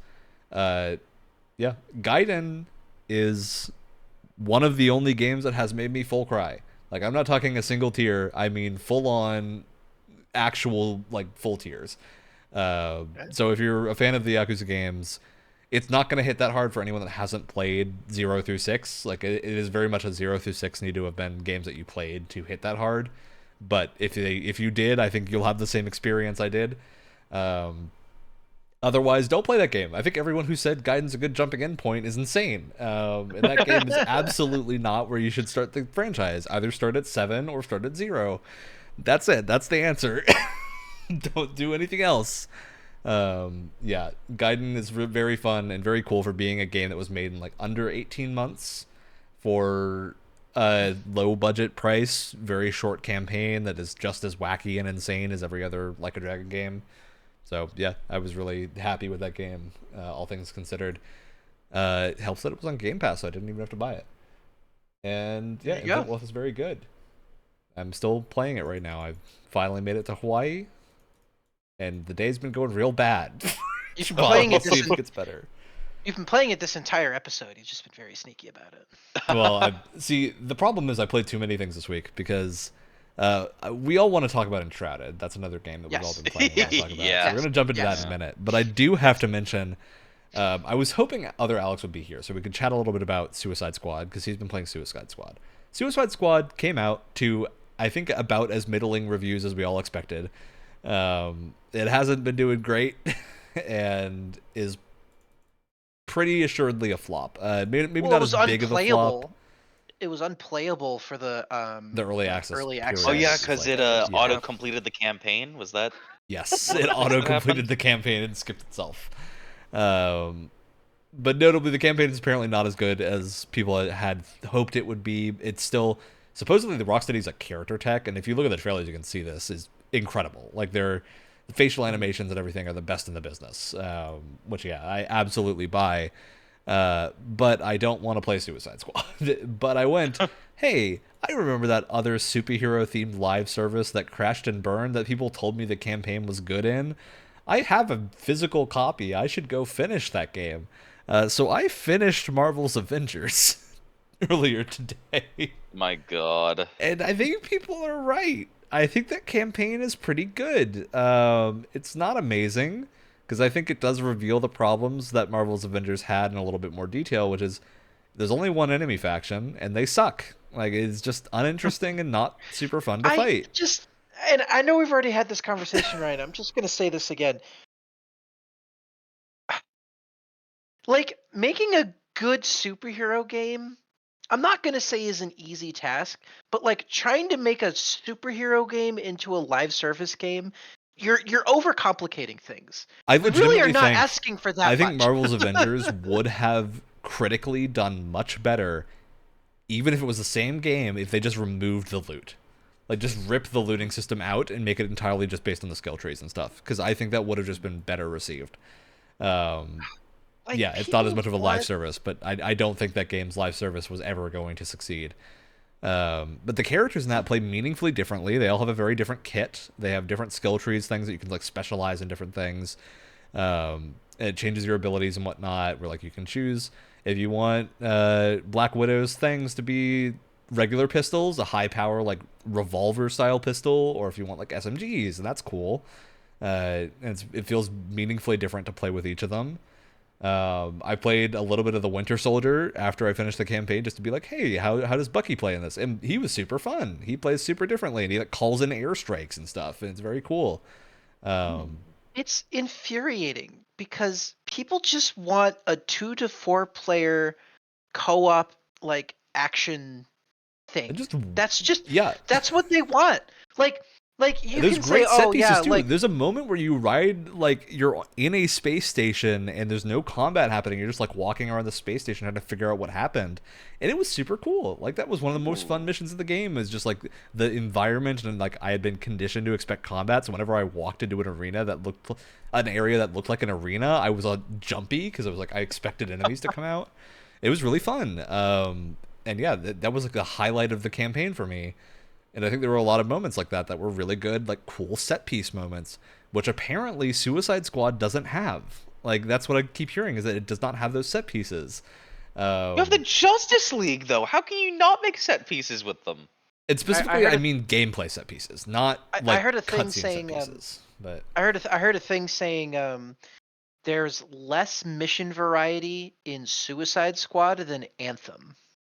Yeah. I mean, the real problem is, like, none of us have played Suicide Squad, so anything we say here is entirely, like, baseless, right? Like, we only know what we have seen from reviews and stuff. So don't take anything we're saying as a reason, like, that we are bragging on that game or anything. It's just I think the comparison here is just very sad, because all of us cared about Rocksteady's Batman, and now we're in like this weird state where Suicide Squad is canon, and there's just this weird, they've left us in limbo, which I don't even understand. It's such a waste. It's such a waste of, I much would have preferred Gotham Knights studio. be the sequel to Rocksteady's Batman, right? Like I feel like that'd be a much more fitting game to be the follow-up. And that game's not great, but it's pretty fun. Yeah, I think it's unfortunate that it ended up this way. And Avengers, I think, shows the problem of like trying to do this live service thing. I think Avengers is a good game at its core that has fun characters to play, and is entirely let down by the fact that enemies are like based on scaling stats and meant to be like they're sponges because you need to get your damage number up, so they're not satisfying to fight, and the enemy faction is boring. It's just a bunch of robots. and they don't do anything interesting. It's so weird. Like you just need like a co-op beat 'em up, like a co-op brawler. Like I was playing a ton of Cap in it, and Cap is so fun to play. He has like this really cool ricocheting shield that you can like time it to kick it back and do it again. Like just super cool stuff like that. And there's things there that are really good.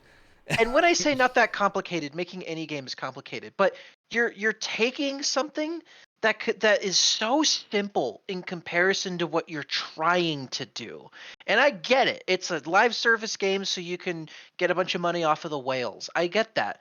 But when your game crashes and burns as hard as Avengers did, was it really worth it at the end of the day? Well, you also got to keep in mind that like when you're making a live service thing, you're locking up dev time. Like those people working on the live service cannot move on to whatever next project is happening. And that's going to be a problem, right? Eventually, where you're like, I want to make Marvel's Avengers 2. And then you're like, well, we have to start now because everyone was working on the live service, so it's not going to come out for 4 more years or whatever.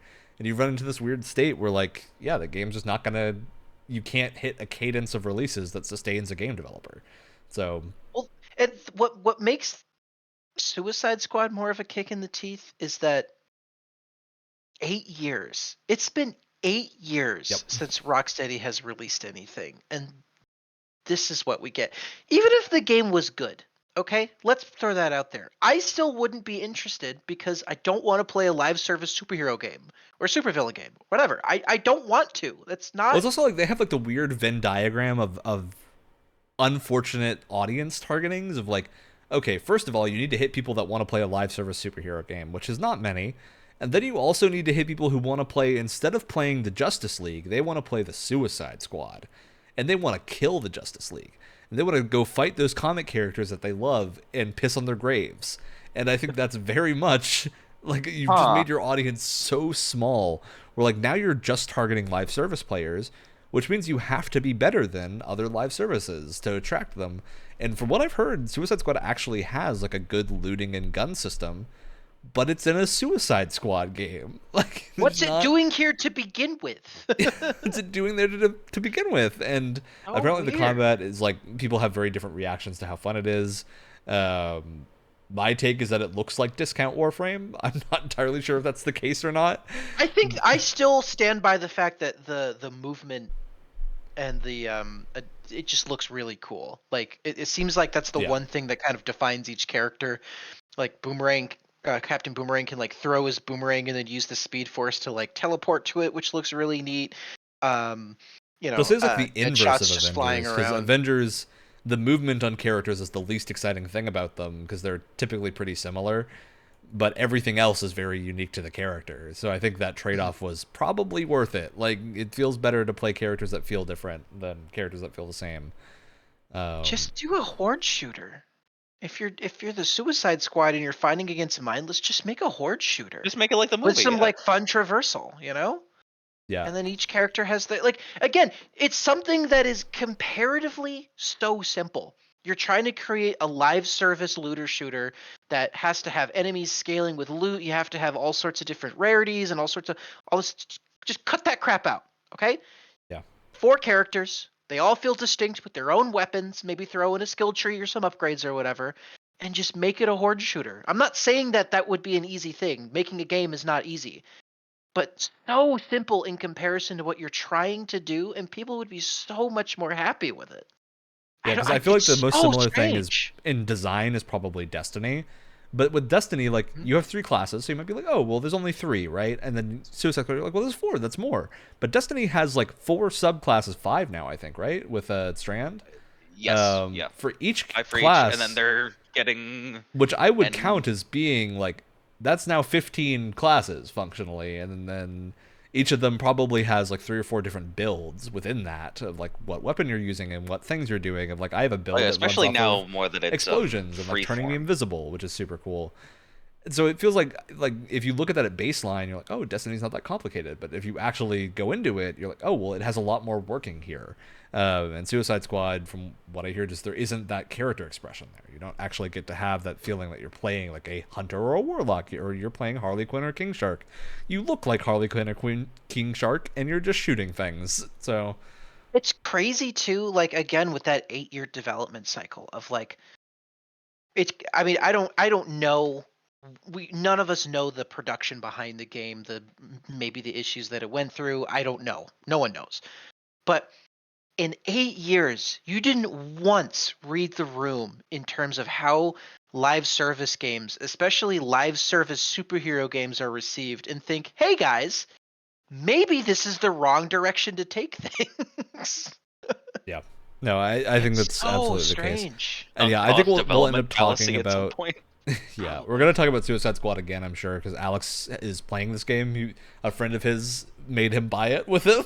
He needs So- new friends. He needs new friends. Yeah, I can't believe that. It's So Listen, we're I'd play gonna it if get it was on firsthand Game experience Pass, from but- him. And yeah, I'm gonna say, like, if Suicide Squad, if it's cheaper on Game Pass, I will probably pick it up and play it, just because I do tend to be the target audience for looter games. Like, I love looting. Looting is the thing I do. I work on Diablo, right? Like, I think there's very clearly a through line there. I love these types of games, and so it's just very sad to me to see them coming out in this sort of state.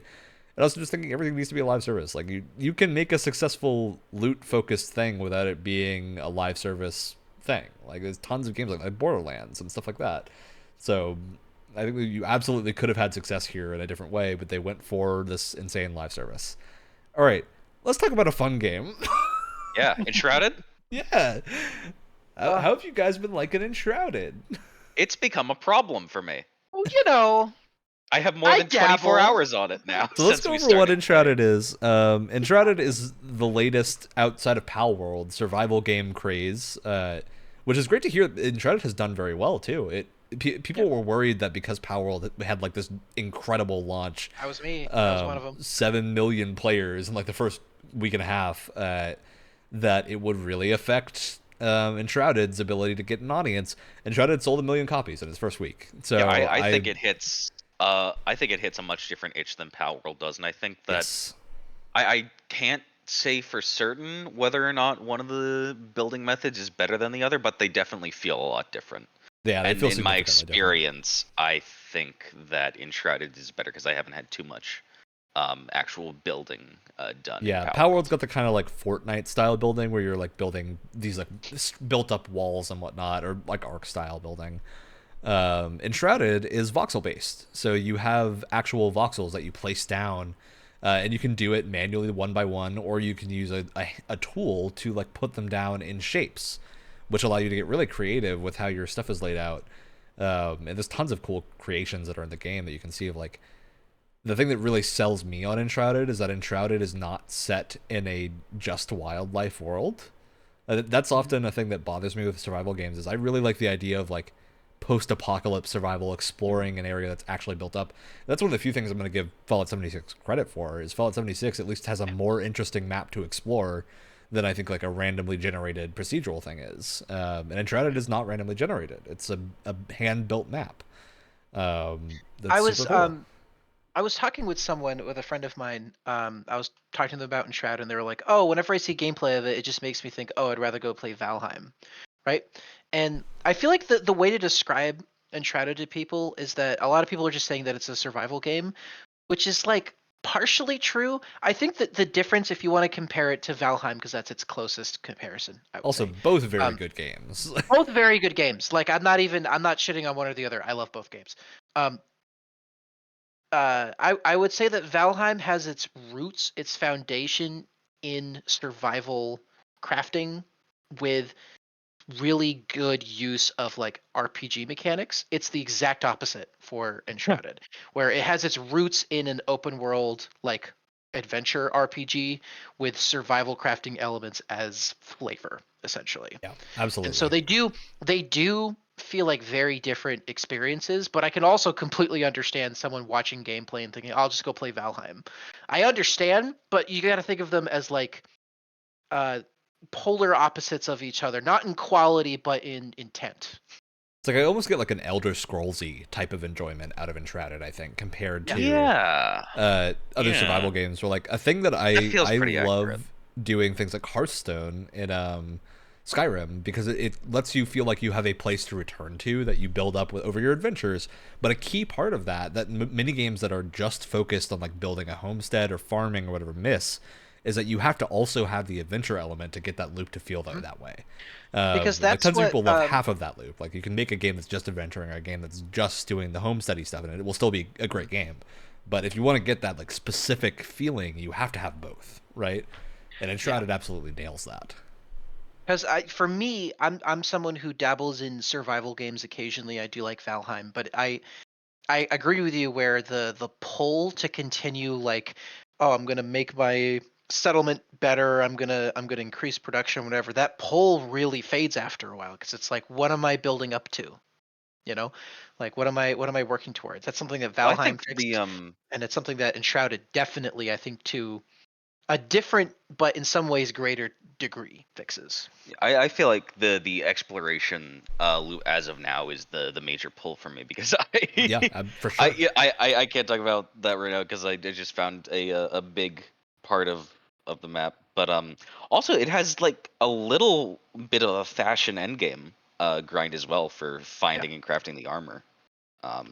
Yeah, you've got that's builds just and like build crafting because the skill tree is like it is definitely, you have a lot of like choices in there where you can choose to spec into being a mage or being a warrior, and I'm sure you'll probably hit a archer point thief where you're into type. each. Yeah, for sure. It's And the that's best super kind of fun. skill tree, wherein there are some parts where it's just, oh, stat boost here and stat boost there, which is never a problem. I think it's really important to have those in the skill tree. But it also adds the most important part, which is it's adding whole new move sets, it's adding whole new Yes. features. It's the right balance of, hey, here's a couple of stat boosts and then this awesome new ability that like can completely change combat or change That's like, now you can traversal. double jump, And those and that's an abilities unlockable thing. Like, Yeah, and those super abilities cool. aren't too far into the skill trees themselves, so it gives No. you enough room to experiment and see what Yes. you like to play with. No. Yeah, and you can also respec at any time, so it's very much a good way. There's like a mild cost to it if you have to bring like enemy cores that you've defeated to your It's a little good altar. But example. It's a good example of how to smartly streamline something without losing any depth, right? Perfect example. I One of my favorite features is it has like weapon and tool degradation like most survival games do. But when you go over to a crafting table, it just repairs things for you instantly. It doesn't take up Automatic, any yeah. resources. You don't have to individually select things. It just does it for you, It's which was good something I stuff. really missed in other survival crafting games where it's like, I have to make a whole separate fucking repair table, and then I got to bring everything over. I got to get all the right resources. No. It cuts out all of that. Like, in my opinion, I know some people get a lot of uh, fun out of that process. For me, it just slows things down to a degree that I find somewhat annoying. Here, it just gets rid of it, and it's just, here, your stuff is good. Go, keep exploring. Go on. yeah, you really feel that push to keep exploring and like do fun things.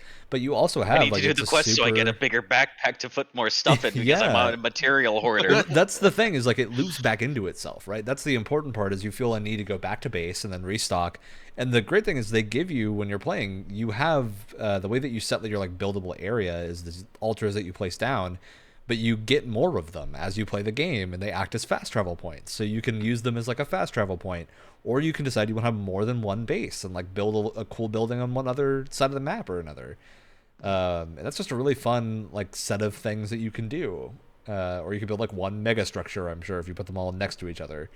Oh yeah. Oh my Oh. god. Yeah, like Ooh. I'm sure you can do some really cool stuff with that, and I think that's a real strength of the game.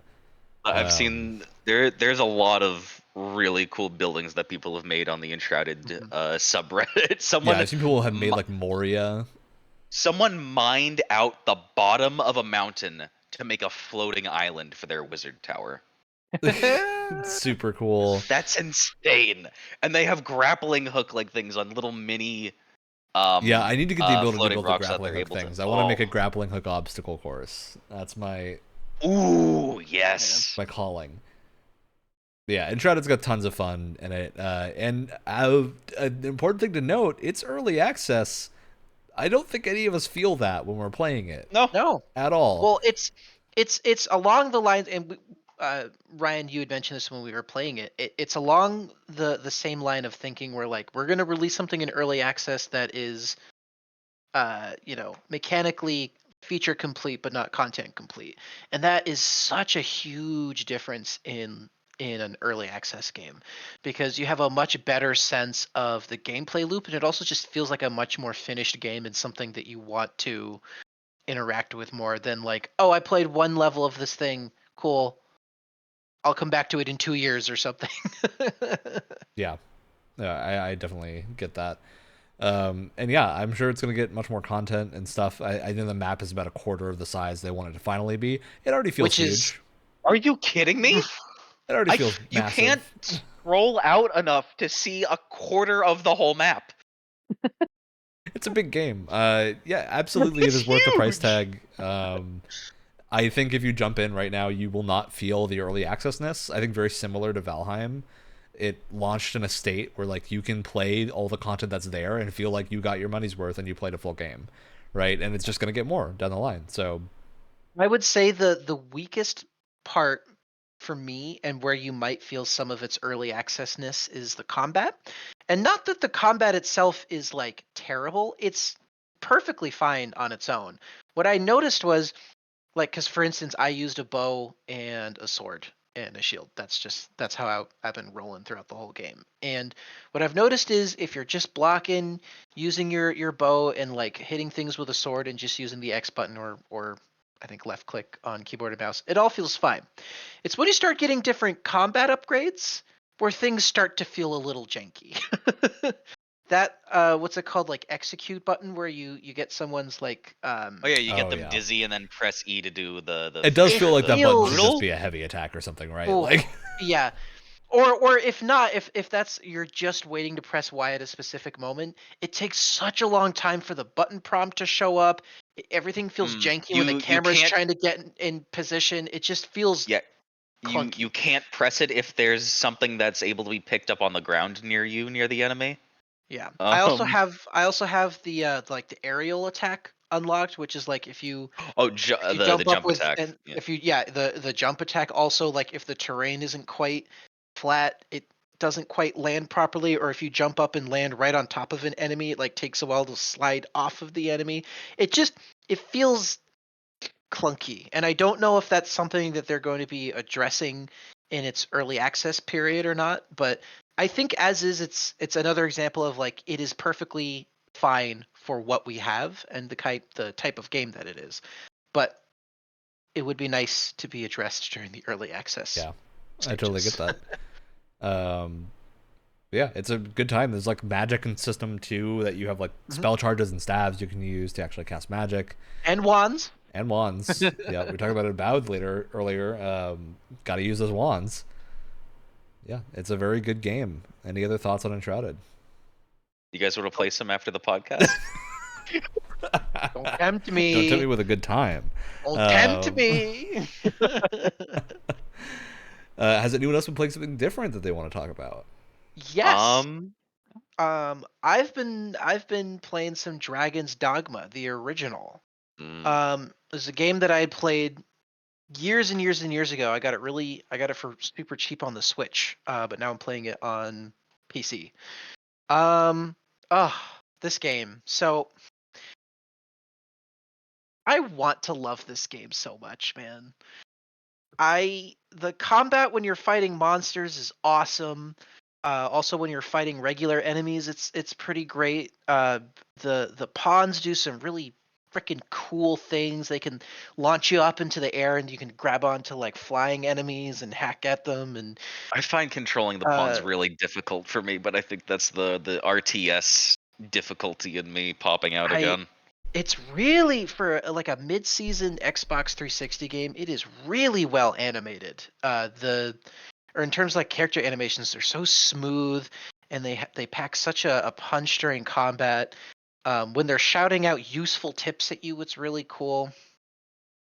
But there's just so many things that like pull me out of playing it, and more often than not, when I stop playing it, it's not because I feel like I had a good session and I want to end it for the night or something. It's more these like stupid issues that make me sick of playing it in that moment. Like, so many like for example, you spend way too much time in the inventory. Yeah, you Like- do in Dragon's Like Dogma. moving things around to your various pawns, combining things, and crafting stuff is way too We've much already time. seen the UI for Dragon's Dogma 2, and it looks like a major improvement. Well, and that's the other thing. Not only are you spending a lot of time in it, it's also really clunky. Why can't you access like curatives and stuff in the equipment screen? You have to specifically hit the back button on the controller. But why? It's so weird. There's so much empty space in the inventory when it could have been used up for more slots to look at things. You have to send things individually to all of your pawns instead of everyone just having a shared inventory, which would have been a lot more helpful. It's aggravating. And there's no fast travel except for specific stones that you use to teleport back to Grand Soren, but they're also very rare. And that's only one place that you can teleport to. No, I will defend the fast travel. So you're not at it yet. Why? So you unlock port crystals that you can set down and make your own fast travel points in the world.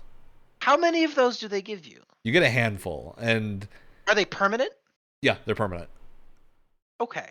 You've put down permanent stones that lock down places. Still, in the amount of time that I've been playing, it's infuriating.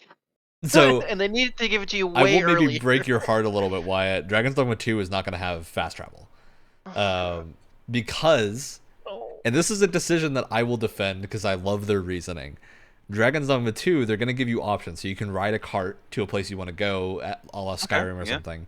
But carts have a chance to be attacked by a big monster when you're on them. So you've got to choose your like risk level of you can walk on foot, which is the most dangerous and the most time consuming, but you might have a cool adventure while you're going. You can take a cart, which has the chance of like you running into a big monster. And there's another third option that I don't quite remember what it is. They went over this in an interview. That's the safest option, but the most expensive functionally. So it's like a choice that you have to make between things. Like the ox carts are very cheap, but very a little bit risky. You know what? That's fine. That's the other thing is that there's no mounts, which would have made the no fast travel thing, or at least in the early part of the game, like a little bit more tolerable. Yes. Yeah. I will agree that Dragon's Dogma 1, the world is big enough that you really feel slow at times. Which, I hope 2 has a solve for that. I don't think they've shown us mounts or anything, but I hope it has a solve. Also, I love the pawns, the pawn system. I think it's really interesting. They do not shut the hell up. They are so annoying. And here's the thing. I've said this many times on this show. I love combat chatter. I love having AI buddies that say things like fun quips or like tips in combat or something like that. I love it. This is way too much. They're like you can cut half of the things that they say. You can walk up to a fork in the road and someone's like, "Oh, we've appeared to have reached a fork in the road. We better double check that we're going in the right direction." Just shut up. I believe there is a way. I think you can sit your pawn down at a table in Grand Soren, have them sit down, and you can like train their personality to be different. So they talk less, but I've never managed to do that. I don't know if that's actually how it works. I know it will change their combat behavior, but it's a little much. There's 4 of them. They're all yapping things at the exact same fucking time. You feel like has anyone seen the movie Dumb and Dumber or Dumb and Dumber? Yeah. You feel like the poor guy that was trapped in the truck with them one, and then Hey, you want to hear Jim the most Carrey's annoying sound in the world? Exactly, it's that. It's awful. Remember, wolves hunt in packs. Master works all. You can't go wrong. Oh, I hate it. I hate it so much. And it's like if you just cut the chatter in half, like I probably wouldn't even be mentioning it, or I probably wouldn't be going on about it as much. No, the pawns are very chatty. I don't know that Dragon's Dogma 2 will be better about that because that's often a thing with a lot of Japanese games. They like their chatty companions. And you know me, I like chatty companions too. But Alex saw me playing Grand Blue earlier, and man, it is constant. It's just noise. At a point, there is one character in Grand Blue that you just have said you hate. Oh, that's not about combat shadow. That's about they decided to have a little dragon mascot that yells you butt face in the most annoying voice possible, and I really just want to strangle the thing. And it's only a problem in the English version, because in the Japanese language version, it's not as the voice is not as like scratchy and like weird mascot voicey. It's more of a regular voice, and so it doesn't grate as much. Though I'm still sure if I understood more Japanese, the "you butt face" line would really be a problem. Like, it's just juvenile in a game that is otherwise pretty adult. So, yeah, that's a whole separate issue. It's a game that has so many things that I love, with just like the roughest edges imaginable. That can really, I guess, depending on how much tolerance you have for that kind of thing. For me, it was things that really like just makes me not want to keep going. Also, you can save, but then you can't load previous saves, so you're stuck with whatever previous save you had. So I don't think there's a way to load previous saves. I get that again comes to the devs want you to live with your choices in Dragon's Dogma 2, because there are missable things. There are things you have to play the game again to get. And there's a new game plus cycle built into it of like new enemies will show up in new game pluses. It's not like a regular thing. It's like new boss monsters will be there. So it's a meaningful difference. But you can miss things. There's an early quest where if you don't go do the thing where you had to like find a person from Casardis in one of the areas immediately, that quest is gonna be gone. Like, she'll just have died when she went over there. And I'm fine with that. It's just more like, I don't know. It's just it's weird. I don't know. I think a lot of it might just also be it's an older game at this point. Like, it is from I think the same year as Skyrim. So it. Oh wow. Yeah, it is. It is in its elderly stage of game. Well, and I remember you mentioning too that apparently it was a game that ran into a lot of like setbacks. Yeah, it was. I remember from a lot of interviews at the time that it was pretty ambitious, and most of the problems in the game ended up just being they were super ambitious and did not have the ability to execute on that ambition. Which time and money wise, and it seems like Dragon's Dogma 2, Itsuno has been given the time, who's the director of the game, has been given the time in the like budget they needed to really execute on it. So we'll see if it has the same problems or not. But yeah, I still love Dragon's Dogma. I highly recommend the Switch version if you have a Switch, because it's great to play portable. Very fun portable game. Yeah, plays really well. I don't want to come away thinking that I disliked it at all. I think it's the perfect game for a sequel, because a sequel can really iron out a lot of the smaller like rough edges issues. Really, a lot of the rough edges. And like I said, there's plenty that I love. I love the way armor works, where they have clothing and armor, so you can really, there's a lot of customization in the way that you look. There's a lot of like the direct armor pieces that give you most of your defense, but then there's bits of clothing that you can put on over or under it to kind of add some more like stylistic flair, which I really enjoyed. Yeah. And just a lot of the interactions with pawns are so cool. Like when they keep their fucking mouths shut, there's a lot of cool things. Like I said, them launching you up into the air so that you can grapple onto like a flying enemy and then start hacking away at it feels amazing every single time. I love when they're like holding enemies so that you can go over and do an attack and stuff. There's so many cool things going on. The super cool thing, if you get a full party of sorcerers and start casting a spell, they will all cast the same spell with you, and you'll do a hyper-powered version of the spell if you can manage to get it off. But of course, that means you're all sorcerers and have no defense, so you've got to pull it off, and your like only chance is probably before a fight starts. But man, is it cool! That's great. Yeah, I think the big thing is like, I mean, if that's the direction that they want to go with fast travel, in the second game, I'm way more okay with that, to be honest, because that's a solution. It at least feels intentional, right? Instead of it feels intentional, feeling the way because I will say, I think when the game first came out, because we've been playing the Dark Arisen version, which was the game with DLC that was re-released on like a bunch of other platforms. Yeah, heavily. When the game first came out, they didn't really have those like fairy stones or whatever they're called. They did have fairy stones. They only had the single-use ones and not the eternal one. Yeah. So I'm glad that they're landing on a system that feels more intentional and feels a lot less of a hassle. I really hope inventory management is dialed in a little Yeah, bit. especially because you have a pretty low inventory weight. You have to be managing it so much. It just feels annoying in DD1, where it's just you're managing it way more than you should be. Yeah, no, I'd agree with that. There's another small thing, and I think this is just a me thing, and I think I'll get more used to it the more I play. Is I'm fine with there being no dodge roll for other vocations except Strider as like a class thing. Fine with that. It does feel really awkward because it's about positioning, right? It does feel kind of awkward to just be like walking around and making small, tiny little micro movements as you're walking around the battlefield.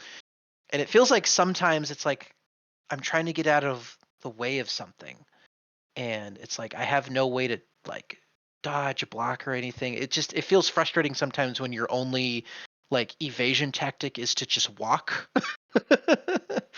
It's like I feel like I need something here because I'm currently playing assassin with sword and bow, which means I have no way of blocking. There's no way of like evading. You just kind of have to walk, and it feels a little in the heat of the moment because a lot of the combat can be really fast. It feels a little.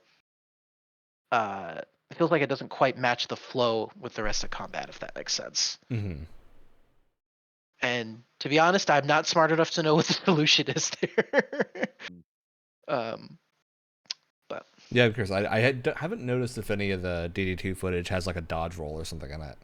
Because I know it's relegated just to Striders, just to that vocation, and then like knights, warriors, that kind of thing get shields. But I don't know. I guess we'll see. Yeah, I don't know. And it's all very valid things to talk about with Dragon's Dogma. So I'm excited to see if the sequel addresses any and how they choose to address stuff. Really looking forward to it. I'm very excited. All right, Alex, did you have something? Did I talk about me playing Elden Ring before? I don't think so. I've gotten into Elden Ring after getting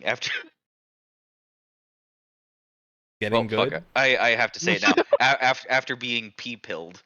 Oh.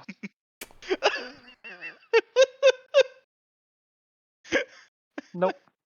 You have to keep talking after that. You introduced Elden Ring as a concept. You can't just leave us like that. so yeah. After loving Liza P, I'm just like, okay, it's time to see if I like the quote unquote best Souls-like game out there that's from FromSoft. So I'm just like, okay, it's Elden Ring time. And I'm still playing a sorcerer for my first build. Because I heard that's like kind of easy mode, but also I've really wanted to play a magic user in a Souls-like game for a long time, and it's very fun. The breadth of things that you're able to do with those spells. Still haven't defeated the Elden Beast yet, but been able to get Radagon. I'm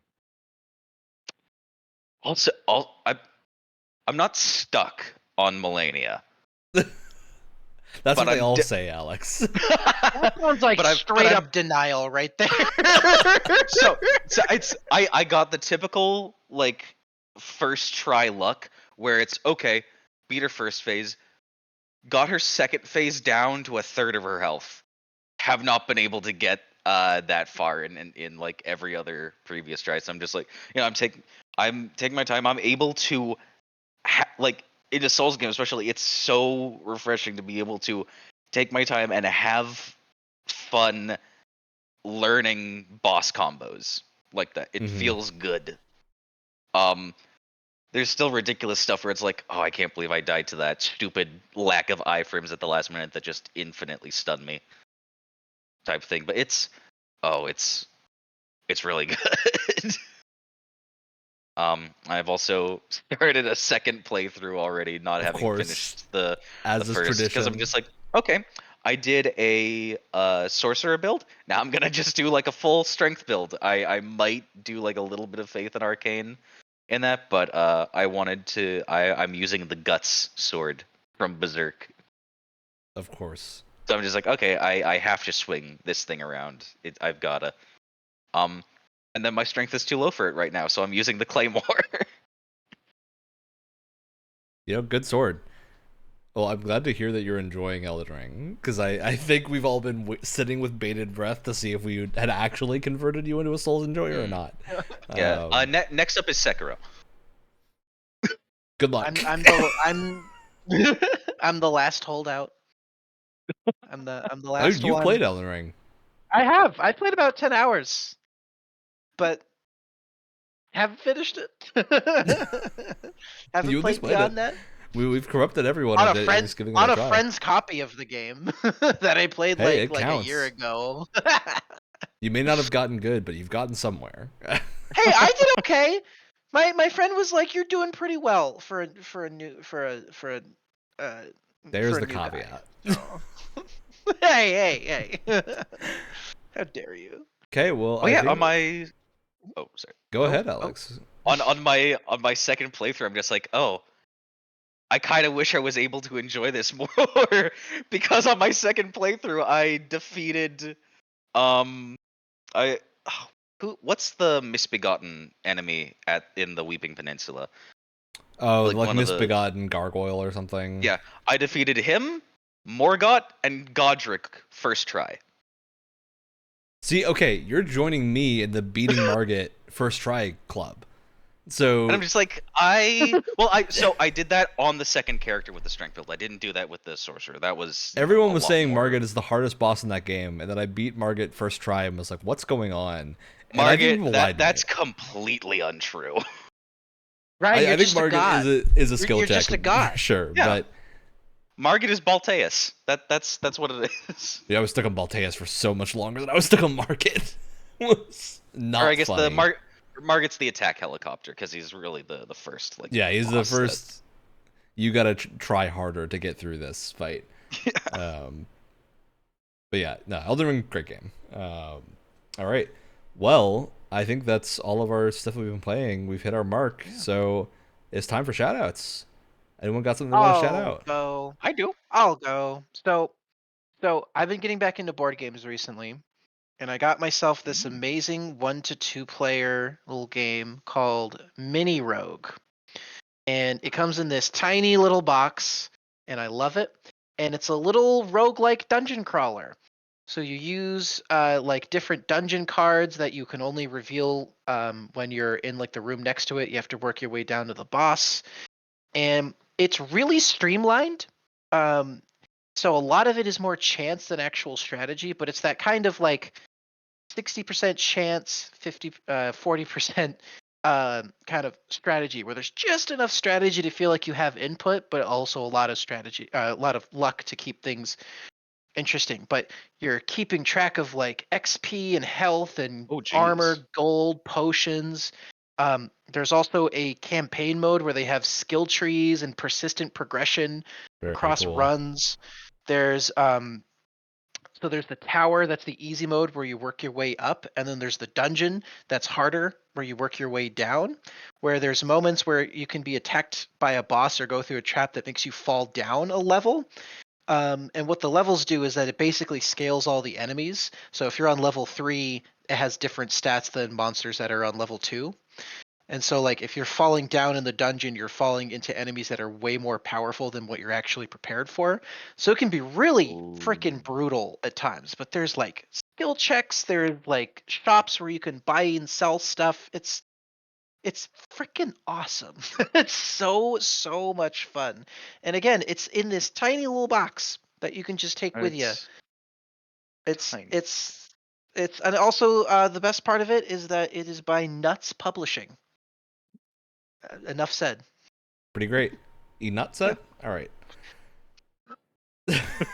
Alex, take us out of that terrible pun. My little shout out is a fun little macaroon shaped stocking stuffer keychain that I got. That's a phone screen cleaner because I constantly have very sweaty, oily hands, and I hate how it marks up my phone screen and everything I touch. Understandable. You are a gamer. We all have greasy hands. nice special one, too. wash my hands religiously after everything I do, and have same. hand sanitizer around to just like dry them out to the point where it's like, okay, you can't hurt anyone anymore. Right. Well, I've been doing something a little bit fun, which is getting out the Rock Band guitar and playing some Rock Band, and that's been very fun. And in the wake of that, they had just announced PDP, the original maker of Rock Band guitars, is making guitars again. Everyone, Rock Band 4 is still on sale. You can still pick it up. It's very good. But Fortnite Festival came out and is like revitalized the like Rock Band guitar controller craze. Oh my god. So they're coming out with a new, what they call the Riffmaster controller, that is a new Rock Band controller. So you can get that when it comes out, which is in spring this year. And then you'll be able to play Rock Band 4 on it on modern consoles, as well as the Fortnite Festival mode when that gets guitar support. So it's very, very fun. Having a great time. Hell yeah. All right. Well, on that note, it's the end of the show. We'll be back next week. Next week's plan to be our Game Pass Games Club, because we got a big bunch of games that we played, and we want to talk about them. One of them's Power World. Yeah. We get to show off my homunculus again. Oh. So excited. Alright, launching Enshrouded.